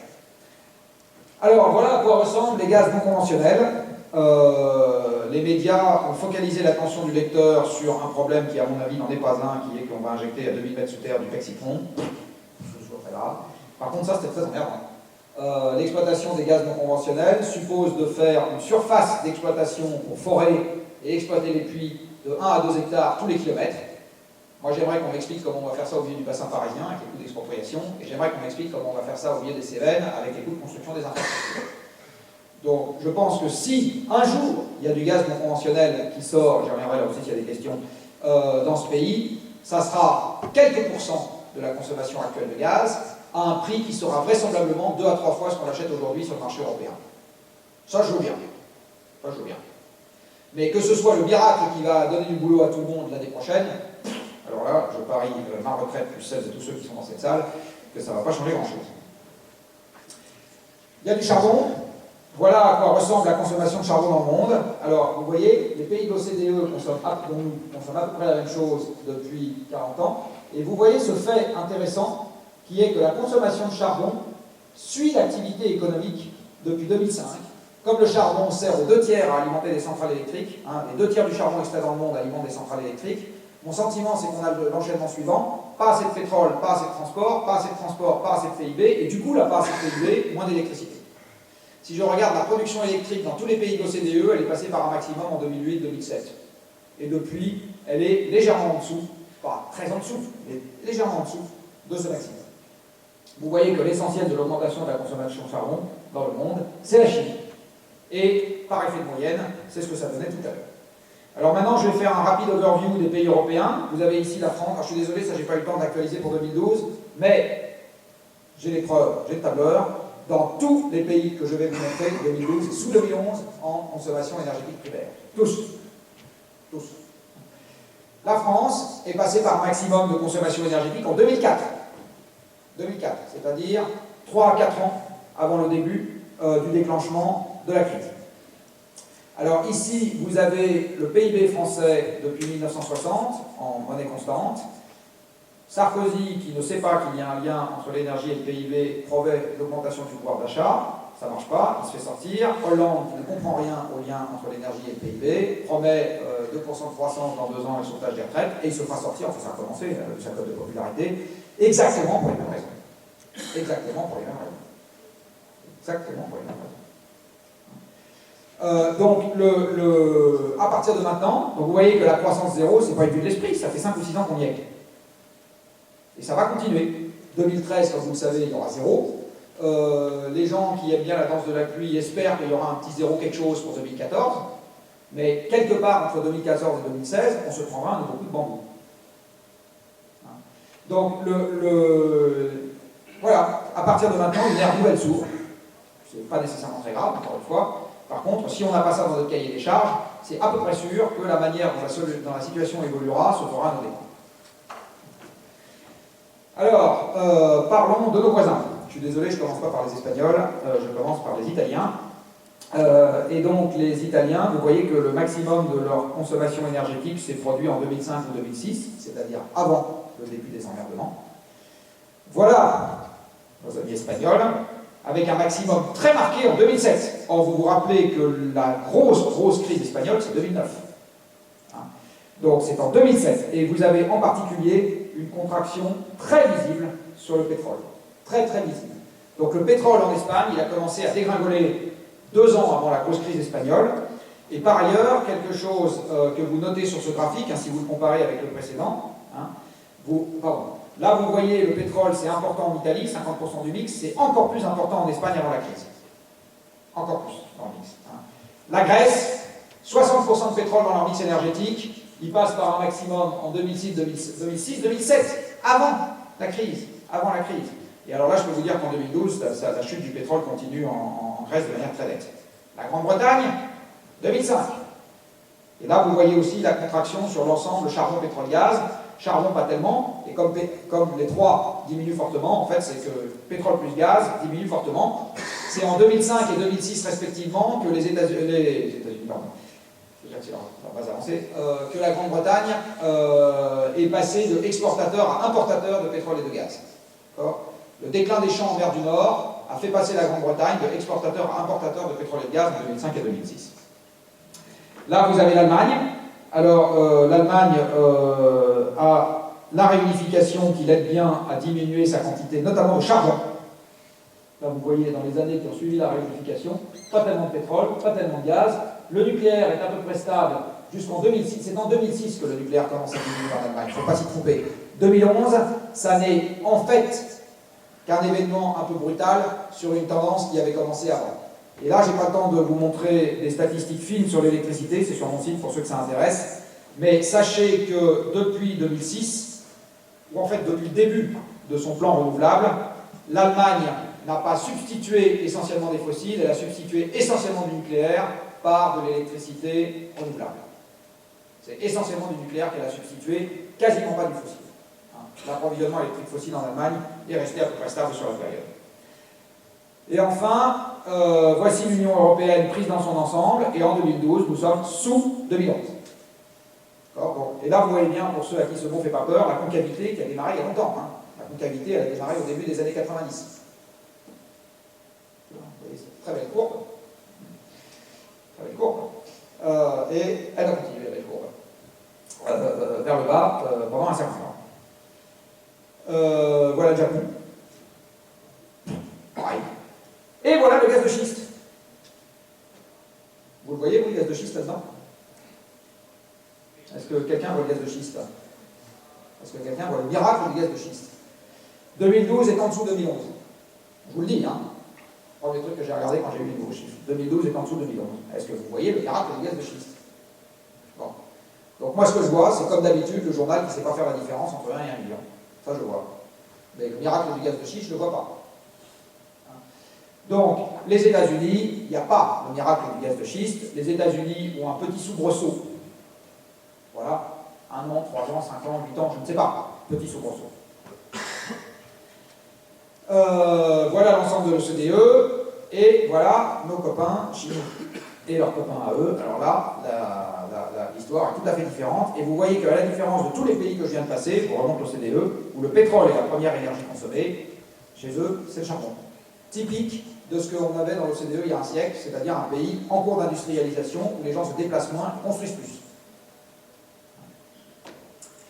Voilà, je vais vous raconter 3 trucs sur le climat quand même pour finir cette histoire. Donc, la première partie de cet exposé, c'est l'Europe est le dos au mur, l'énergie fossile fait notre économie, donc on a intérêt à s'exciter dardard sur la question des énergies fossiles, parce que sinon c'est l'effondrement qui nous attend, et donc le totalitarisme.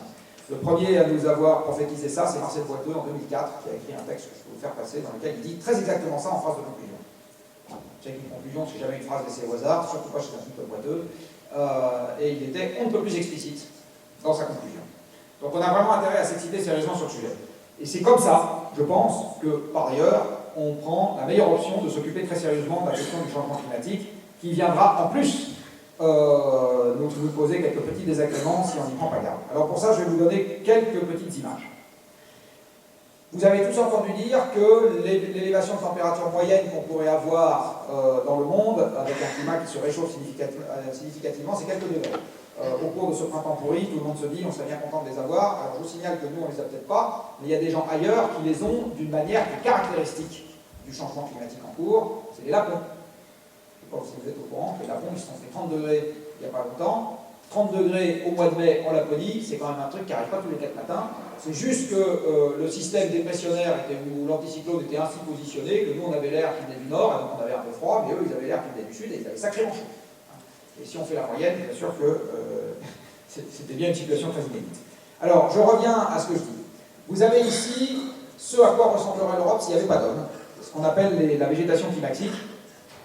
Et vous voyez que s'il n'y a pas d'hommes, l'essentiel de l'Europe est couvert de forêts, pas de même nature, et il y a juste un endroit où il ne pleut pas assez, parce que c'est ça le facteur limitant, ici, là, où vous auriez de la steppe. Sinon, partout ailleurs, il pleut assez pour que vous ayez des arbres, et si vous les coupez, des champs. Voilà à quoi ressemble l'Europe il y a 20 000 ans. Alors il y a 20 000 ans, vous savez, on est au cœur de la dernière ère glaciaire, il fait plus froid. Comme il fait plus froid, vous avez des calottes qui sont posées, là vous avez une énorme calotte de quelques kilomètres d'épaisseur posée sur la Scandinavie. Comme il fait plus froid, il fait plus sec. Il fait plus sec. La région la plus sèche au monde, c'est l'Antarctique. Donc il fait plus sec. Et du coup, il n'y a pas assez de pluie pour qu'il y ait de la forêt. Vous avez des réserves d'Indiens, là, une là. Mais sinon, le reste de l'Europe est dans un climat beaucoup trop sec pour qu'il y ait de la végétation. Il ne s'agit même pas de température, hein, il s'agit de sécheresse. Évidemment, vous n'avez pas de système agricole possible dans ce genre de climat. Et enfin, l'eau qui constitue ces calottes glaciaires, qui a été prélevée dans l'océan, là vous avez les Alpes, a prélevé tellement d'eau, celle-là et celle qui était sur le Canada, que le niveau de l'océan a baissé de 120 mètres. D'accord ? L'océan est 120 mètres plus bas. Eh bien, la différence entre les deux cartes que je viens de vous présenter, c'est 5 degrés de moyenne planétaire. C'est juste 5 degrés de moyenne planétaire. Si je présente les choses autrement, voilà comment a évolué la température moyenne de la planète depuis là 20 000 ans. Et ce que vous voyez sur ce graphique, c'est qu'en 20 000 ans, la température, qui était de 3 à 4 degrés plus froide qu'aujourd'hui, s'est réchauffée jusqu'à, voilà, donc là le zéro n'est pas là où on est aujourd'hui, là c'est un peu plus chaud il y a quelques années, il y a quelques milliers d'années, pardon, mais en gros vous avez pris, allez, 4 à 5 degrés pour faire cette transition-là, et vous l'avez faite, vous voyez, en 10 000 ans. Donc une déglaciation, ce qui fait passer de la cartographie de gauche, dans ce que je vous ai montré, à la cartographie de droite, c'est 4 à 5 degrés en 10 000 ans. Voilà maintenant l'élévation de température que nous avons provoquée en un siècle. Alors, je peux vous dire une chose, nous sommes encore très loin d'en avoir vu toutes les conséquences. Nous sommes encore très loin d'en avoir vu toutes les conséquences. Et voilà ce qu'on aurait si on met des centrales à charbon partout. C'est simple. C'est très simple. Si on suit cette trajectoire-là, ça pose clairement la question de savoir combien de milliards de bons hommes et quelle espérance de vie par-delà. Alors, je ne sais pas vous dire si ça en enlève 10 ou 50%, je ne sais pas vous dire si ça nous enlève 5 ou 50 ans d'espérance de vie. Par contre, je peux vous assurer que c'est ça le débat. Hein, c'est ça le débat. Ça appliquera à n'importe quoi entre 7 et 10 milliards d'individus sédentaires, n'ayant strictement aucune envie de partir avec leurs routes, leurs écoles, leurs champs et leurs habitudes culturelles sur le dos pour aller habiter ailleurs. Ça appliquerait à 7 à 10 milliards d'individus sédentaires une perturbation de leur environnement qui sera ingérable dans la joie et la bonne humeur. Et comme c'est une expérience grandeur nature que nous faisons pour la première fois, on peut imaginer ce que peuvent être les conséquences. Je vais vous en donner quelques exemples. on ne peut surtout pas imaginer ce que ça sera vraiment. Donc, dans les exemples qu'on peut donner, il va y avoir des déplacements d'écosystèmes, ça paraît absolument évident. Il va y avoir une augmentation de la biodiversité des agents pathogènes, qui aiment bien la chaleur. Il va y avoir une montée du niveau de l'eau. Ce truc-là va s'exercer avec des événements de type Cynthia et Katrina. C'est comme ça que va s'exercer la montée du niveau de l'eau. Ça rapproche doucement les infrastructures de bord de mer du niveau de l'eau. Et à l'occasion d'une vague de crue, d'une tempête, etc., qu'on a de toute façon, crac, c'est débordé et vous avez un événement discret qui vous fiche le bordel. C'est ça ce que va avoir comme effet la montée du niveau de l'eau. C'est pas la marée qui monte là et vous remontez un peu gentiment votre serviette, histoire de ne pas avoir les doigts de pied mouillés. Ça, c'est l'idée qu'on a souvent de la montée du niveau de l'eau, je trouve que no big deal. Sauf que la raffinerie, vous ne la montez pas avec sa serviette, le port, vous ne montez pas avec sa serviette, la voie de chemin de fer, vous ne la montez pas avec sa serviette, l'entrepôt, vous ne le montez pas avec sa serviette, et la centrale électrique, surtout, vous ne la montez pas avec sa serviette. Donc, et si vous avez, comme au Japon par exemple, alors en l'occurrence c'est un tsunami qui a posé le problème, mais si vous avez une invasion marine qui vous fiche le bazar dans la production électrique, quel que soit le mode de production électrique, parce qu'au Japon il n'y a pas que le nucléaire qui est concerné, vous voyez le genre de truc que ça fait derrière, ça fait un tout petit quelque chose sur le PIB et sur l'espérance de vie de quelques personnes. Alors pour le moment, on a encore une capacité de rebond, plein d'énergie sous le pied. Il est évident que si ce genre d'événement arrive alors qu'on est en décroissance énergétique rapide, la capacité de rebond, vous ne l'avez pas. Il va y avoir une variabilité du climat qui va augmenter, notamment sur les épisodes caniculaires. Vous allez avoir une modification de la circulation océanique à grande échelle, ça c'est de la physique de base. Et enfin, les événements extrêmes, la question est posée. Alors les événements extrêmes, c'est tout, hein, les tornades, les ouragans, les cyclones, etc. Voilà. Il y a une question qui est posée sur le Groenland et l'Antarctique de l'Ouest. Il y a une question pas posée du tout sur l'acidification de l'eau, parce qu'une partie du CO2 que nous mettons dans l'air est repris par les océans et du coup acidifie l'eau. Hein. Il faut savoir que le pH de l'océan était à peu près stable, aux alentours de 8, depuis 25 millions d'années. Donc ça fait 25 millions d'années que le pH de l'océan se balade entre 8,1 plus quelque chose et 8,1 moins quelque chose. Et le plus des moins, c'est 0,2 points de pH en gros. Hein. Et là, on est en train de parler de modifier l'acidité de l'océan jusqu'à potentiellement 1 point de pH en 2150. Personne ne sait ce que ça fait à la vie marine. Personne. Et enfin, il y a des stocks de carbone qui pourraient se mobiliser dans le sol, dans les hydrates, etc., pour emballer le processus. Donc, la seule chose que je suis capable de vous dire, en ce qui concerne le changement climatique, c'est que cette expérience, avec le temps, va nous réserver un nombre croissant de surprises. Et vous savez, la surprise, le dictionnaire est bien fait, c'est un truc que vous n'avez pas vu venir et donc vous n'êtes pas organisé pour y faire face. Hein? Donc la conséquence de la grosse surprise, c'est bazar. C'est ça la conséquence de la grosse surprise. Hein? Donc le changement climatique, c'est quelque chose qu'il faut absolument gérer. La grosse difficulté du changement climatique, c'est que nous vivons aujourd'hui dans des systèmes insouciants qui s'appellent des démocraties. C'est justement pour ça qu'on les a faites, c'est parce que c'est des systèmes insouciants, et l'insouciance c'est quand même sympa. Mais, du coup, il y a un contre-coup à ce système, c'est qu'on a arrêté de voir loin, et on ne s'occupe pas de ce genre de problème. Voilà, donc je vais finir par là où j'ai commencé.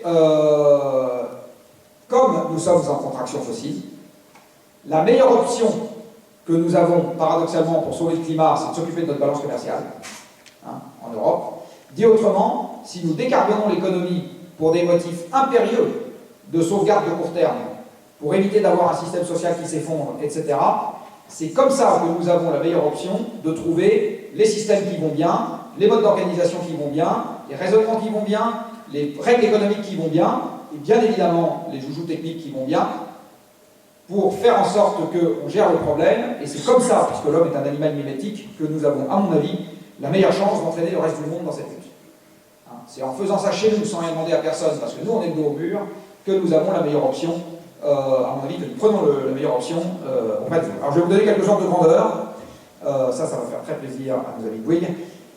Si vous voulez rénover la totalité des logements en France, il y a à peu près 30 millions de logements qui font à peu près, un peu moins en fait, 100 mètres carrés par logement, et il faut quelques centaines d'euros par mètre carré pour rénover un logement. On parle donc de 1000 milliards, et si là-dedans vous dites qu'il y en a la moitié qui ne sont pas construits là où il faut et qu'il faut les casser et les reconstruire ailleurs, parce que les villes sont trop étalées, je vous multiplie ça par 2 à 3, allez, je vous le fais à 3000 milliards et on n'en parle plus.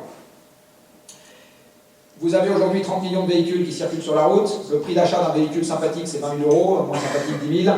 Je vous l'ai fait à 20, histoire qu'on ne me dise pas que c'est une option miséreuse. 600 milliards d'euros pour tout remplacer.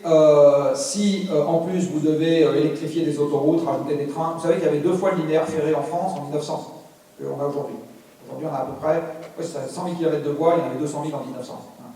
Donc, si on doit refaire des villes au nœud d'un maillage ferroviaire avec des petits véhicules qui permettent de se déplacer dans le coin, l'étiquette pour cette affaire se balade entre 2000 et 4000 milliards d'euros. Il faut décarboner les processus industriels, les fours à verre, etc., tous ces trucs-là, la chimie de base. Allez, encore quelques centaines de milliards. À mon avis, pour se débarrasser des combustibles fossiles sans effondrement social, et déjà avec une diminution significative du PIB, significative du PIB, il faut doubler la production électrique décarbonée. Alors là, je vous donne deux options. Ou bien vous aimez bien le nucléaire, ça vous coûte à peu près 300 milliards d'euros, ou bien vous ne l'aimez pas et ça vous coûte 5 à 10 000. C'est un calcul, alors une indication pour vous montrer que ce n'est pas complètement déconnant. L'Allemagne, je viens de faire le calcul il n'y a pas longtemps, a dépensé à ce jour à peu près 300 milliards d'euros pour faire 18% de son électricité avec des modes de production renouvelables. Là-dedans, il y a 8% à la biomasse, et déjà, ils ont 1 million d'hectares. Alors, ils ne font pas du maïs pour les canards ou pour les porcs, ils font du maïs pour les méthaniseurs.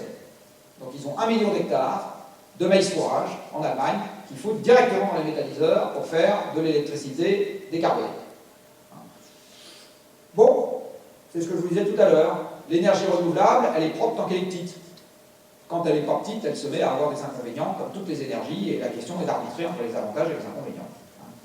Donc 300 milliards, c'est-à-dire la valeur de reconstruction à neuf de notre parc nucléaire, pour faire 18% de leur électricité, et il va falloir qu'ils renouvellent ça dans 20 ou 25 ans, parce que la durée de vie d'une éolienne et d'un panneau solaire, c'est à peu près 25 ans. Donc, s'ils voulaient totalement décarboner leur électricité sur 60 ans, il faudrait qu'ils y mettent 5-6 000 milliards d'euros, et comme là-dedans, je vous ai oublié les tuyaux qui doivent aller de la Baltique dans les Alpes pour faire 100 gigawatts de steppe, etc., je vous le fais à 6 à 10 000 milliards en version large. Et là-dedans, je n'ai pas compté un truc, qui est qu'en contraction énergétique, la productivité du travail va baisser, donc le prix de n'importe quoi va augmenter. Ce qui va évidemment encore augmenter les factures de n'importe quoi. Voilà, donc, mais moi j'ai rien contre la démocratie. Donc si en parfaite connaissance de cause, le peuple dit nucléaire, il n'en est pas question, 5 000 milliards, très bien, on fait, ça ne pose aucun problème. Il faut juste comprendre que c'est à peu près ça, l'ordre de grandeur de ce dont on parle. Voilà, après, pour aller dans cette direction, c'est alors un truc que je ne vous ai pas rappelé, mais c'est évident que cette direction-là est une économie un peu à la chinoise. C'est-à-dire qu'on se remet à transpirer pour construire ou reconstruire, et du coup on transpire moins pour faire des DVD, des petites cuillères et des iPhones. Donc c'est une économie dans laquelle on encaisse délibérément en l'orientant à la baisse du pouvoir d'achat. Acheter un iPhone coûtera plus cher, acheter une petite cuillère coûtera plus cher, prendre l'avion coûtera plus cher. Voilà. L'essentiel, une fraction croissante, on va dire, de la force de travail sera orientée vers le fait de rebâtir la maison. Je dis les choses de manière un peu simple. Alors, l'autre alternative, c'est que le pouvoir d'achat baissera quand même, mais dans une société qui se désagrégera avec des inégalités qui iront fortement croissantes, c'est-à-dire que les doués et ceux qui s'approchent auront... C'est la Russie post-chute du mur, c'est-à-dire que les malins amassent sur le dos des autres, les autres voient leur espérance de vie baisser, leur niveau de vie baisser, pendant que les quelques malins deviennent des oligarques et passent leurs vacances sur la côte d'Azur. Voilà. C'est à peu près ça qu'a donné la Russie post-soviétique avec une contraction de son PIB de 30 ou 40%. C'est à mon avis ça qui nous attend si on ne s'occupe pas sérieusement de ce genre de problème. Alors évidemment, les élites n'auront pas envie de s'en occuper parce qu'elles sont plutôt du bon côté du mur.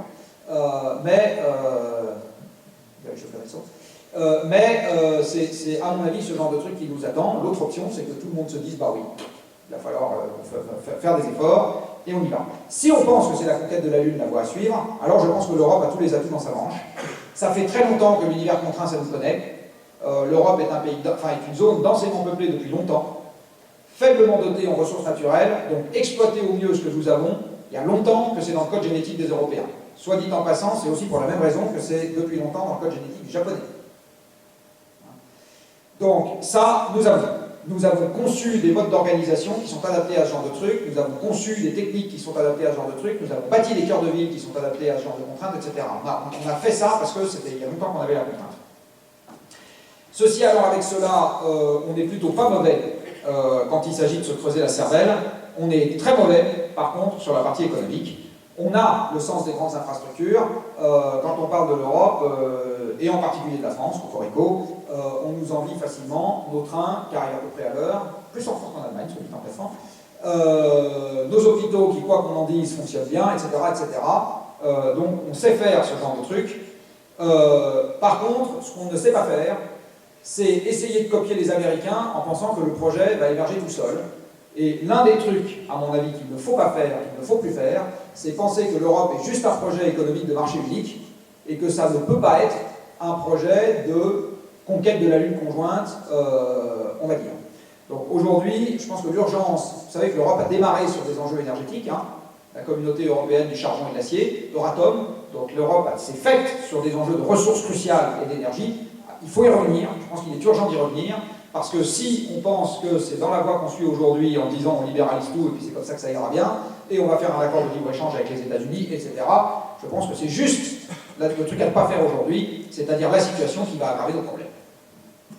Et je ne dis pas ça parce que je suis un affreux protectionniste anti-marché, etc., je suis chef d'entreprise, tout à fait pour le marché, et je ne suis pas du tout confortable avec ce qu'a été la dictature communiste. Donc, mais par contre, il faut mettre le marché là où il a vraiment sa place. Donc pour faire des carottes, il n'y a pas de problème.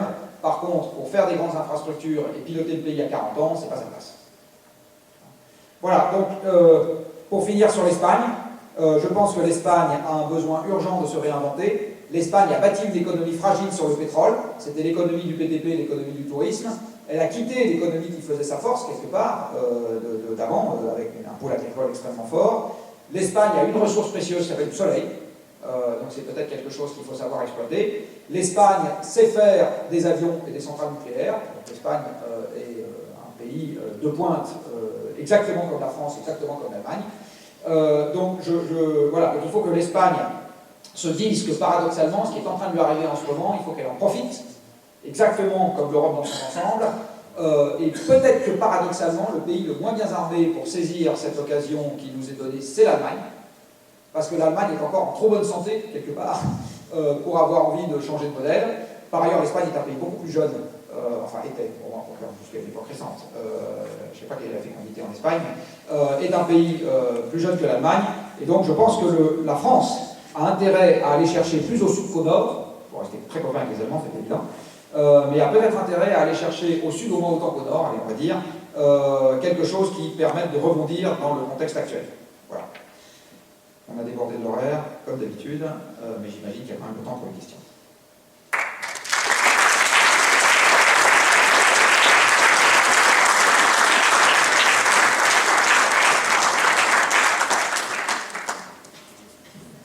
Bien, merci. On va passer donc aux questions. On a deux élèves ingénieurs qui peuvent passer le micro. Voilà.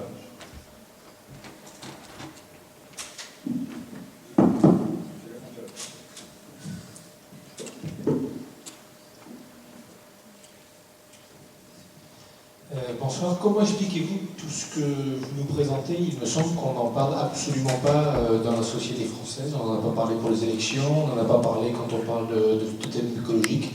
Pourquoi est-ce que votre approche est si peu partagée? Alors, il y a la société française. Je vais vous donner une définition un peu simpliste, mais que je pense valable de ce que c'est un débat national. Un débat national, c'est un sujet du 20h de TF1. Donc Cahuzac, c'est un débat national. Le PSG, c'est un sujet national. Un truc qui n'est pas au 20h de TF1, c'est pas un sujet national, peu un sujet national.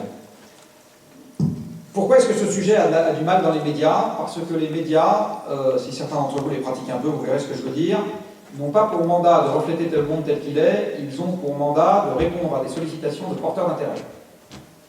Quand vous regardez ce qui donne lieu... Alors je vais reprendre, je vais préciser un peu.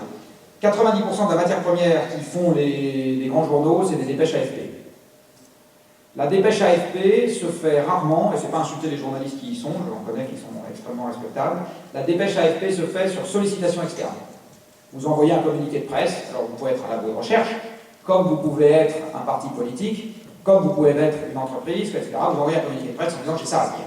Et après, qu'il n'y a pas, peu importe. C'est ça la matière première qui fait que vous avez l'information, 90% de l'information qui sort. Alors évidemment, quand le pape meurt, il n'y a pas besoin de faire un... En gros, si vous remarquez, vous faites une information. Donc 90% de ce que va faire l'AFP, c'est des sollicitations externes. 90% de ce qu'il va faire les journaux, c'est bien pour ça que vous zappez entre 3 journaux télévisés de grandes chaînes ou entre 3 quotidiens, vous allez trouver les mêmes sujets le même jour. Parce qu'à la racine, il y a les mêmes dépêches. À partir du moment où je vous ai dit ça, la quête de la vérité n'est pas le mode de fonctionnement du journaliste français. Le mode de fonctionnement du journaliste français, c'est de répondre à des sollicitations externes. Et les sollicitations externes sont faites par des gens qui ont envie de dire quelque chose. Les gens qui ont envie de faire passer une vérité chiffrée sont rares, il n'y en a pas beaucoup. Vous avez les enseignants, mais ils ne sont pas payés pour faire des communiqués de presse, ils sont payés pour enseigner, donc ils ne font pas de communiqués de presse. Vous avez les ingénieurs dans les entreprises, mais en général, ils sont payés pour faire passer la vérité chiffrée à leur patron, et leur patron voit ensuite s'il a envie de la donner à l'extérieur, etc., etc. Les seuls qui sont un peu payés pour faire passer une vérité chiffrée, c'est les laboratoires de recherche. Donc, dans ce que je vous ai exposé, quand il y a de la recherche active sur le sujet, vous avez de l'information qui circule. Typiquement, le changement climatique, de l'information circule, parce qu'il y a de la recherche qui est faite. Le métier d'un chercheur, c'est de tout mettre sur la table, c'est même de se secouer pour qu'on parle de ce qu'il a fait, dans le monde scientifique essentiellement, en dehors parfois, et donc il est en mode push, lui aussi, il publie, hein. Il est en mode push.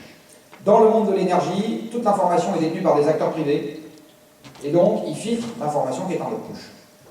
Donc les opérateurs, Schlumberger, qui a des données d'exploitation sur la totalité des gisements pétroliers mondiaux, n'a aucun intérêt à faire un communiqué de presse en disant « je prévois tel taux de T1 sur les gisements pétroliers en exploitation dans les années qui viennent ».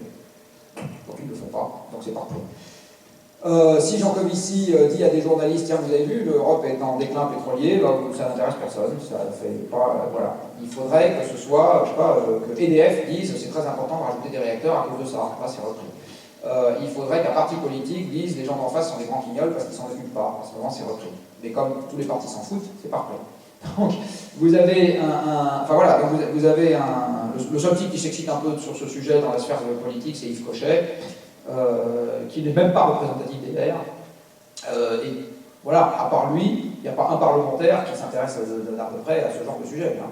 Donc enfin voilà, donc il n'y a pas le mode push. Donc on n'en parle pas. Mais vous avez des tas de sujets qui correspondent à ça. Vous avez des tas de sujets qui correspondent à ça. Celui-là est particulièrement ennuyeux parce que j'ai essayé de vous exposer que nous en étions tous particulièrement dépendants. Voilà. Ceci allant avec cela, comme le monde politique réagit essentiellement à des porteurs d'intérêt et pas essentiellement à l'information rationnelle, c'est pour ça que les sondages ont tant de place dans les débats publics, ce qui compte, c'est ce que pensent les gens. C'est pas ce qui correspond à l'observation des faits.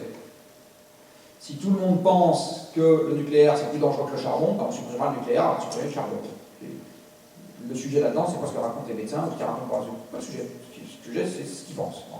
Donc, et si les gens pensent qu'ils ont envie que l'essence soit moins chère, eh ben, on baisse le prix de l'essence de 3 centimes. La question n'est pas de savoir si on va en avoir plus ou moins. Donc, non mais c'est exactement comme ça que ça marche. Donc les débats ne sont pas amenés parce que les porteurs d'intérêt ne sont pas là. Après, il y a une deuxième raison qui est que traiter de ce genre de sujet dans le monde des médias, c'est compliqué. Si je vous disais, là, brûle pour point, résumer ce que je viens de raconter en 4000 caractères, espace compris, je ne sais pas ce que vous feriez. C'est pas immédiat. Pourtant, c'est ça que vous font les journalistes. 4000 caractères, espace compris, 5000 dans les bons cas de figure. Donc le 2000, c'est mieux.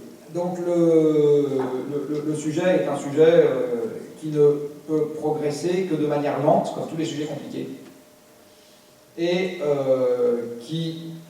que si on trouve vraiment des porteurs d'intérêt qui ont envie que ça vive. Alors c'est du reste un peu ce que j'essaie de faire avec GoChips. Alors pour le moment à un niveau modeste, parce que je n'ai pas encore la moitié du monde économique avec moi, mais c'est ça l'idée. C'est de transformer un certain nombre d'entreprises qui ont intérêt à ce que ce genre de truc arrive en porteurs d'intérêt. Même au sein des grandes entreprises, c'est pas trivial. Je vais vous prendre un exemple qui est Alstom. Alors vous appelez Alstom, vous faites des barrages, vous êtes du bon côté de la barrière. Vous faites des centrales nucléaires, vous êtes du bon côté de la barrière. Vous faites des éoliennes, vous êtes du bon côté de la barrière. Vous faites des centrales à charbon, vous êtes du mauvais côté de la barrière. Vous faites des trains, vous êtes de nouveau du bon côté de la barrière. Vous faites des centrales à gaz, vous êtes du mauvais côté de la barrière. Qu'est-ce que vous dites? C'est compliqué, hein?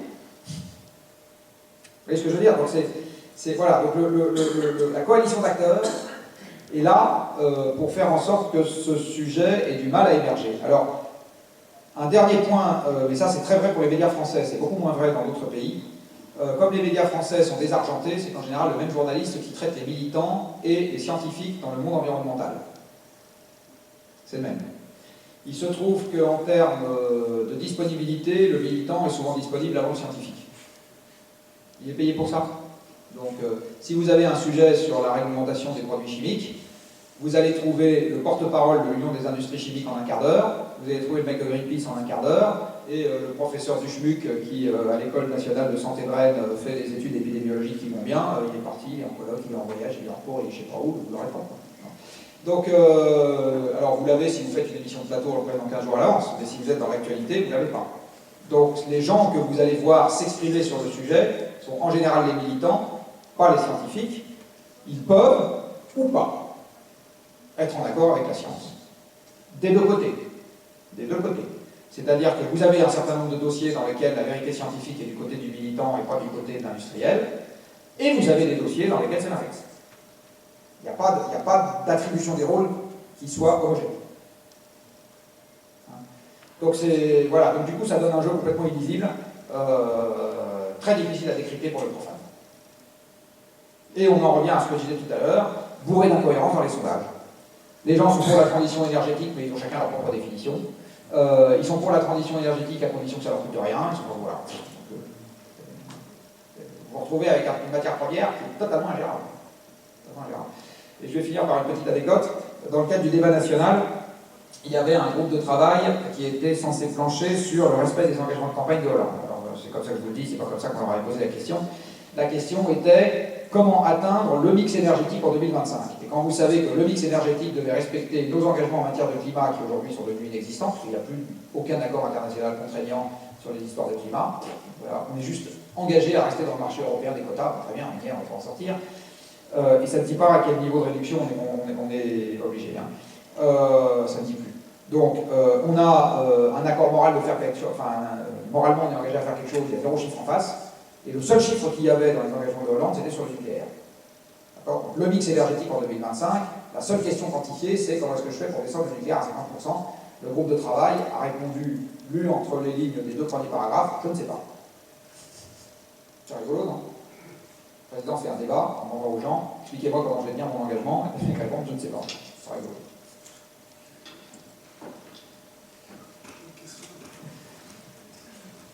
Mais c'est encore une fois, c'est le jeu d'acteur. Le truc essentiel à garder en tête, les médias n'ont pas pour rôle de refléter le monde tel qu'il est. Ils ont pour rôle de refléter les confrontations telles qu'elles sont. Bonjour, la question qui suit, elle est un petit peu en suivant la première. Comment une démocratie, on va dire, qui est très pilotée justement par les médias, l'opinion publique, qui refait effectivement les élus politiques, comment une démocratie peut s'en sortir sur la base de ce que vous nous avez présenté? Est-ce qu'il y a une clé pour faire changer les choses, ou est-ce que c'est peut-être à une petite échelle qu'on peut transformer effectivement la société? Alors, chaque type d'action va toujours en regard d'une échelle géographique ou d'un périmètre de décision qui la concerne. Dans un monde qui est ce qu'il est, vous pouvez, vous, à votre niveau, décider ou pas, du reste, de changer de lieu, de changer de métier, de changer de maison.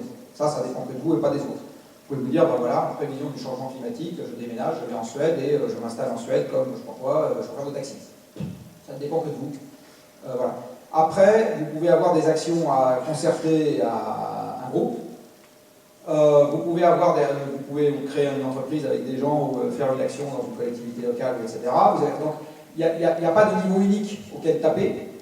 Par contre, si je prends votre question pour ce qu'elle était vraiment, comment faire en sorte que les instances nationales, parce que c'était ça, j'imagine que vous aviez derrière la tête, commencent à s'exciter sérieusement sur le sujet, eh bien, mon sentiment, c'est que la démocratie prend les problèmes à l'envers. C'est-à-dire que quand on est habitué à ce qu'a toujours été un chef dans une tribu d'animaux, c'est-à-dire il s'impose parce qu'il est plus fort et plus intelligent que nous, et derrière on obtempère, eh bien, la démocratie entretient une ambivalence très forte avec ce qu'elle appelle ses dirigeants, qui sont en fait beaucoup plus proches des exécuteurs testamentaires.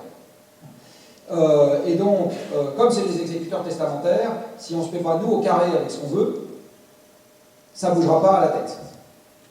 Hollande promet de la croissance parce que l'essentiel des gens ont envie. Et ils n'ont pas compris qu'aujourd'hui on n'en aura plus. Et en admettant qu'ils n'en ont plus, ils continuent à la demander parce qu'ils ne comprennent pas ce que le gouvernement va faire s'il n'y en a pas. Moi non plus du reste. Donc, je suis sûr qu'ils n'ont rien prévu pour ça. Donc, le pouvoir national, en fait, il reflète la pression de la base, contrairement à l'idée qu'on s'en fait, au lieu d'imprimer des grandes visions l'essentiel du temps. Alors, comment est-ce qu'on imprime un mouvement de la base? Mon sentiment, c'est que il y a deux, trois canaux qui... Alors, il n'y a pas de martingale à une semaine. Dit autrement, si les sujets que j'ai évoqués amènent quelque chose d'irrémédiable dans les 2 à 3 ans qui viennent, bah, tant pis pour nous. Par contre, si vous raisonnez à 5 à 10 ans, les choses qui ont de l'influence, c'est ce que j'appelle les corps intermédiaires. Donc, les corps intermédiaires, c'est des décideurs économiques. Si vous en avez un monde croissant qui disent la sauvegarde, il faut s'exciter sérieusement dessus, et nous on est d'accord parce que ça va faire notre affaire, ça fait bouger les choses. Si vous avez toujours dans les corps intermédiaires une fraction croissante du monde académique qui commence à faire entendre une voix qui est les mecs, il faut s'exciter sérieusement sur la question parce que ce qui s'est passé dans le monde climatique, alors ça aura un impact aussi. Là, le problème, c'est qu'on ne voit pas le monde académique qui est considéré comme légitime sur ce genre de problème, c'est-à-dire le monde économique, il n'est pas outillé pour traiter un problème qui est un problème de physique.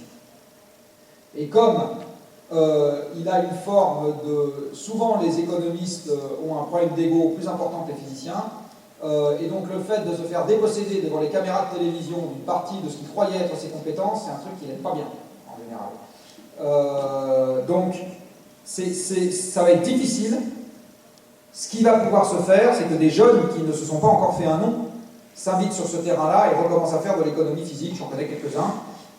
Mais ceux qui ont déjà pignon sur rue, c'est compliqué de les faire changer parce qu'ils ont une place acquise, qu'ils n'ont pas envie de laisser filer.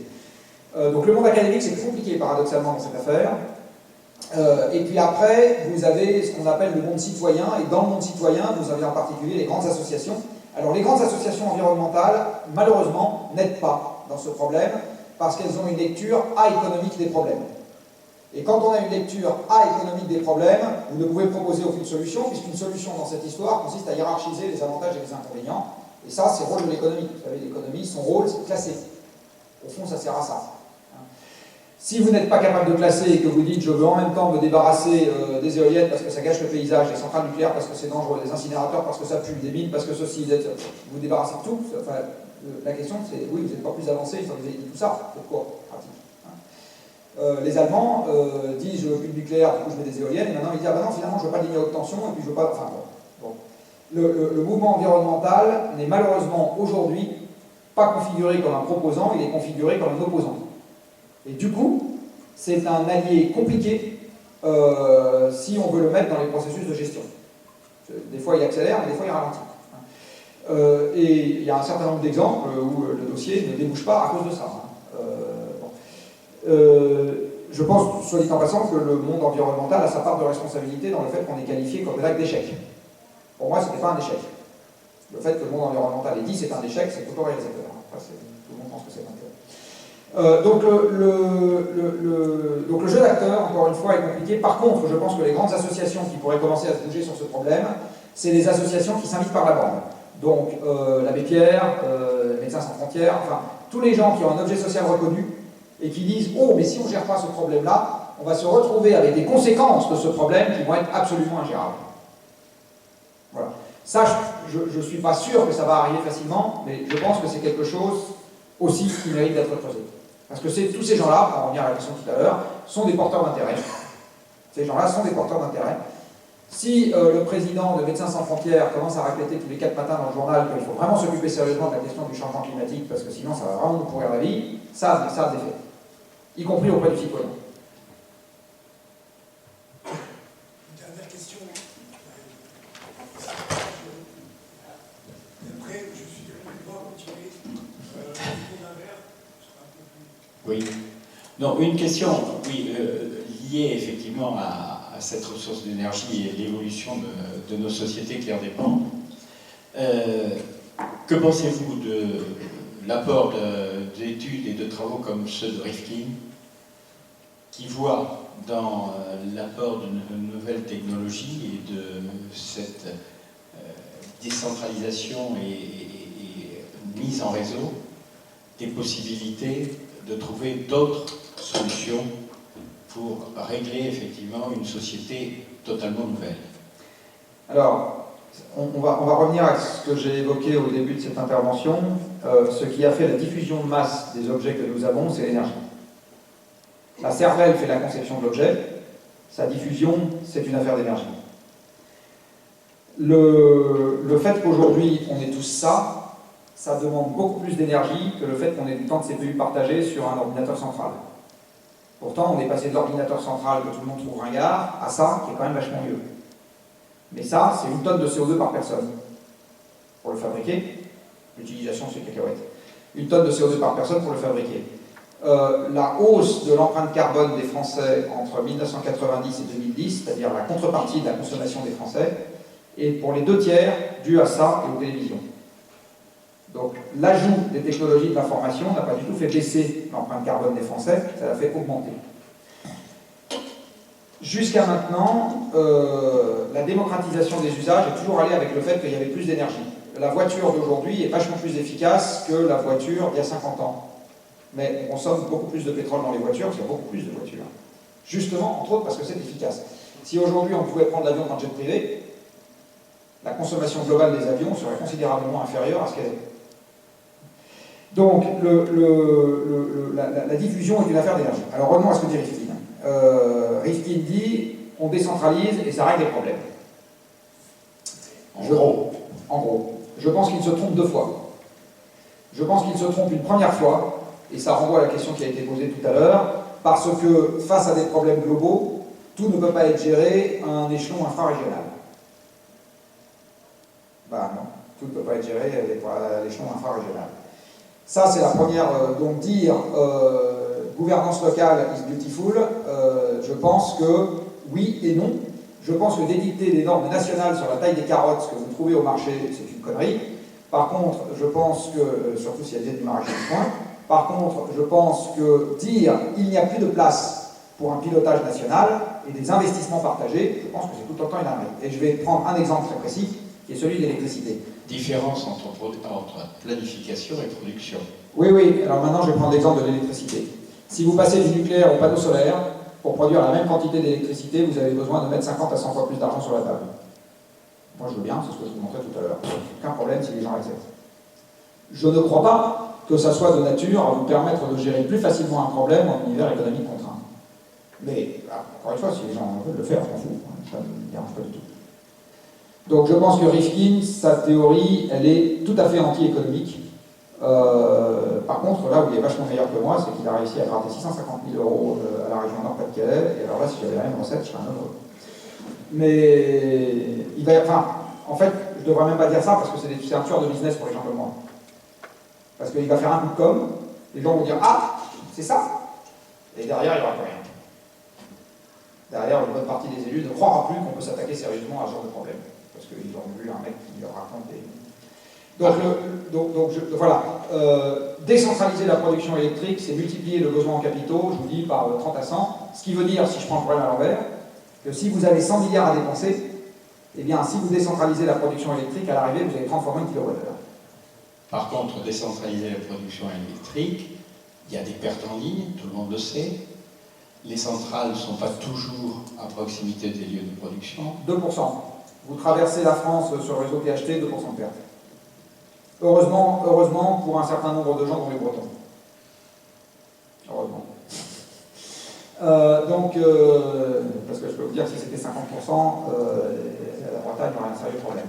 Non, c'est 2% sur le réseau THT. Après, il faut savoir que les moyens dits décentralisés, passer une certaine quantité, vous ne pouvez plus les augmenter. Vous avez un truc...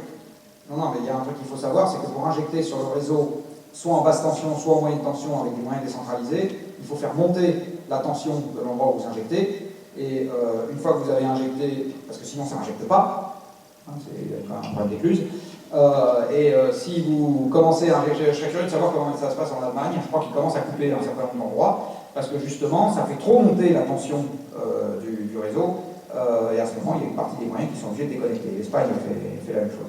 Donc, encore une fois, il faut bien comprendre que ce que propose Rifkin doit être compatible avec une société en récession structurelle. Et je pense que ce qu'il propose, c'est justement quelque chose qui correspond à une société en expansion perpétuelle. Je vais devoir passer jusqu'à 9 heures.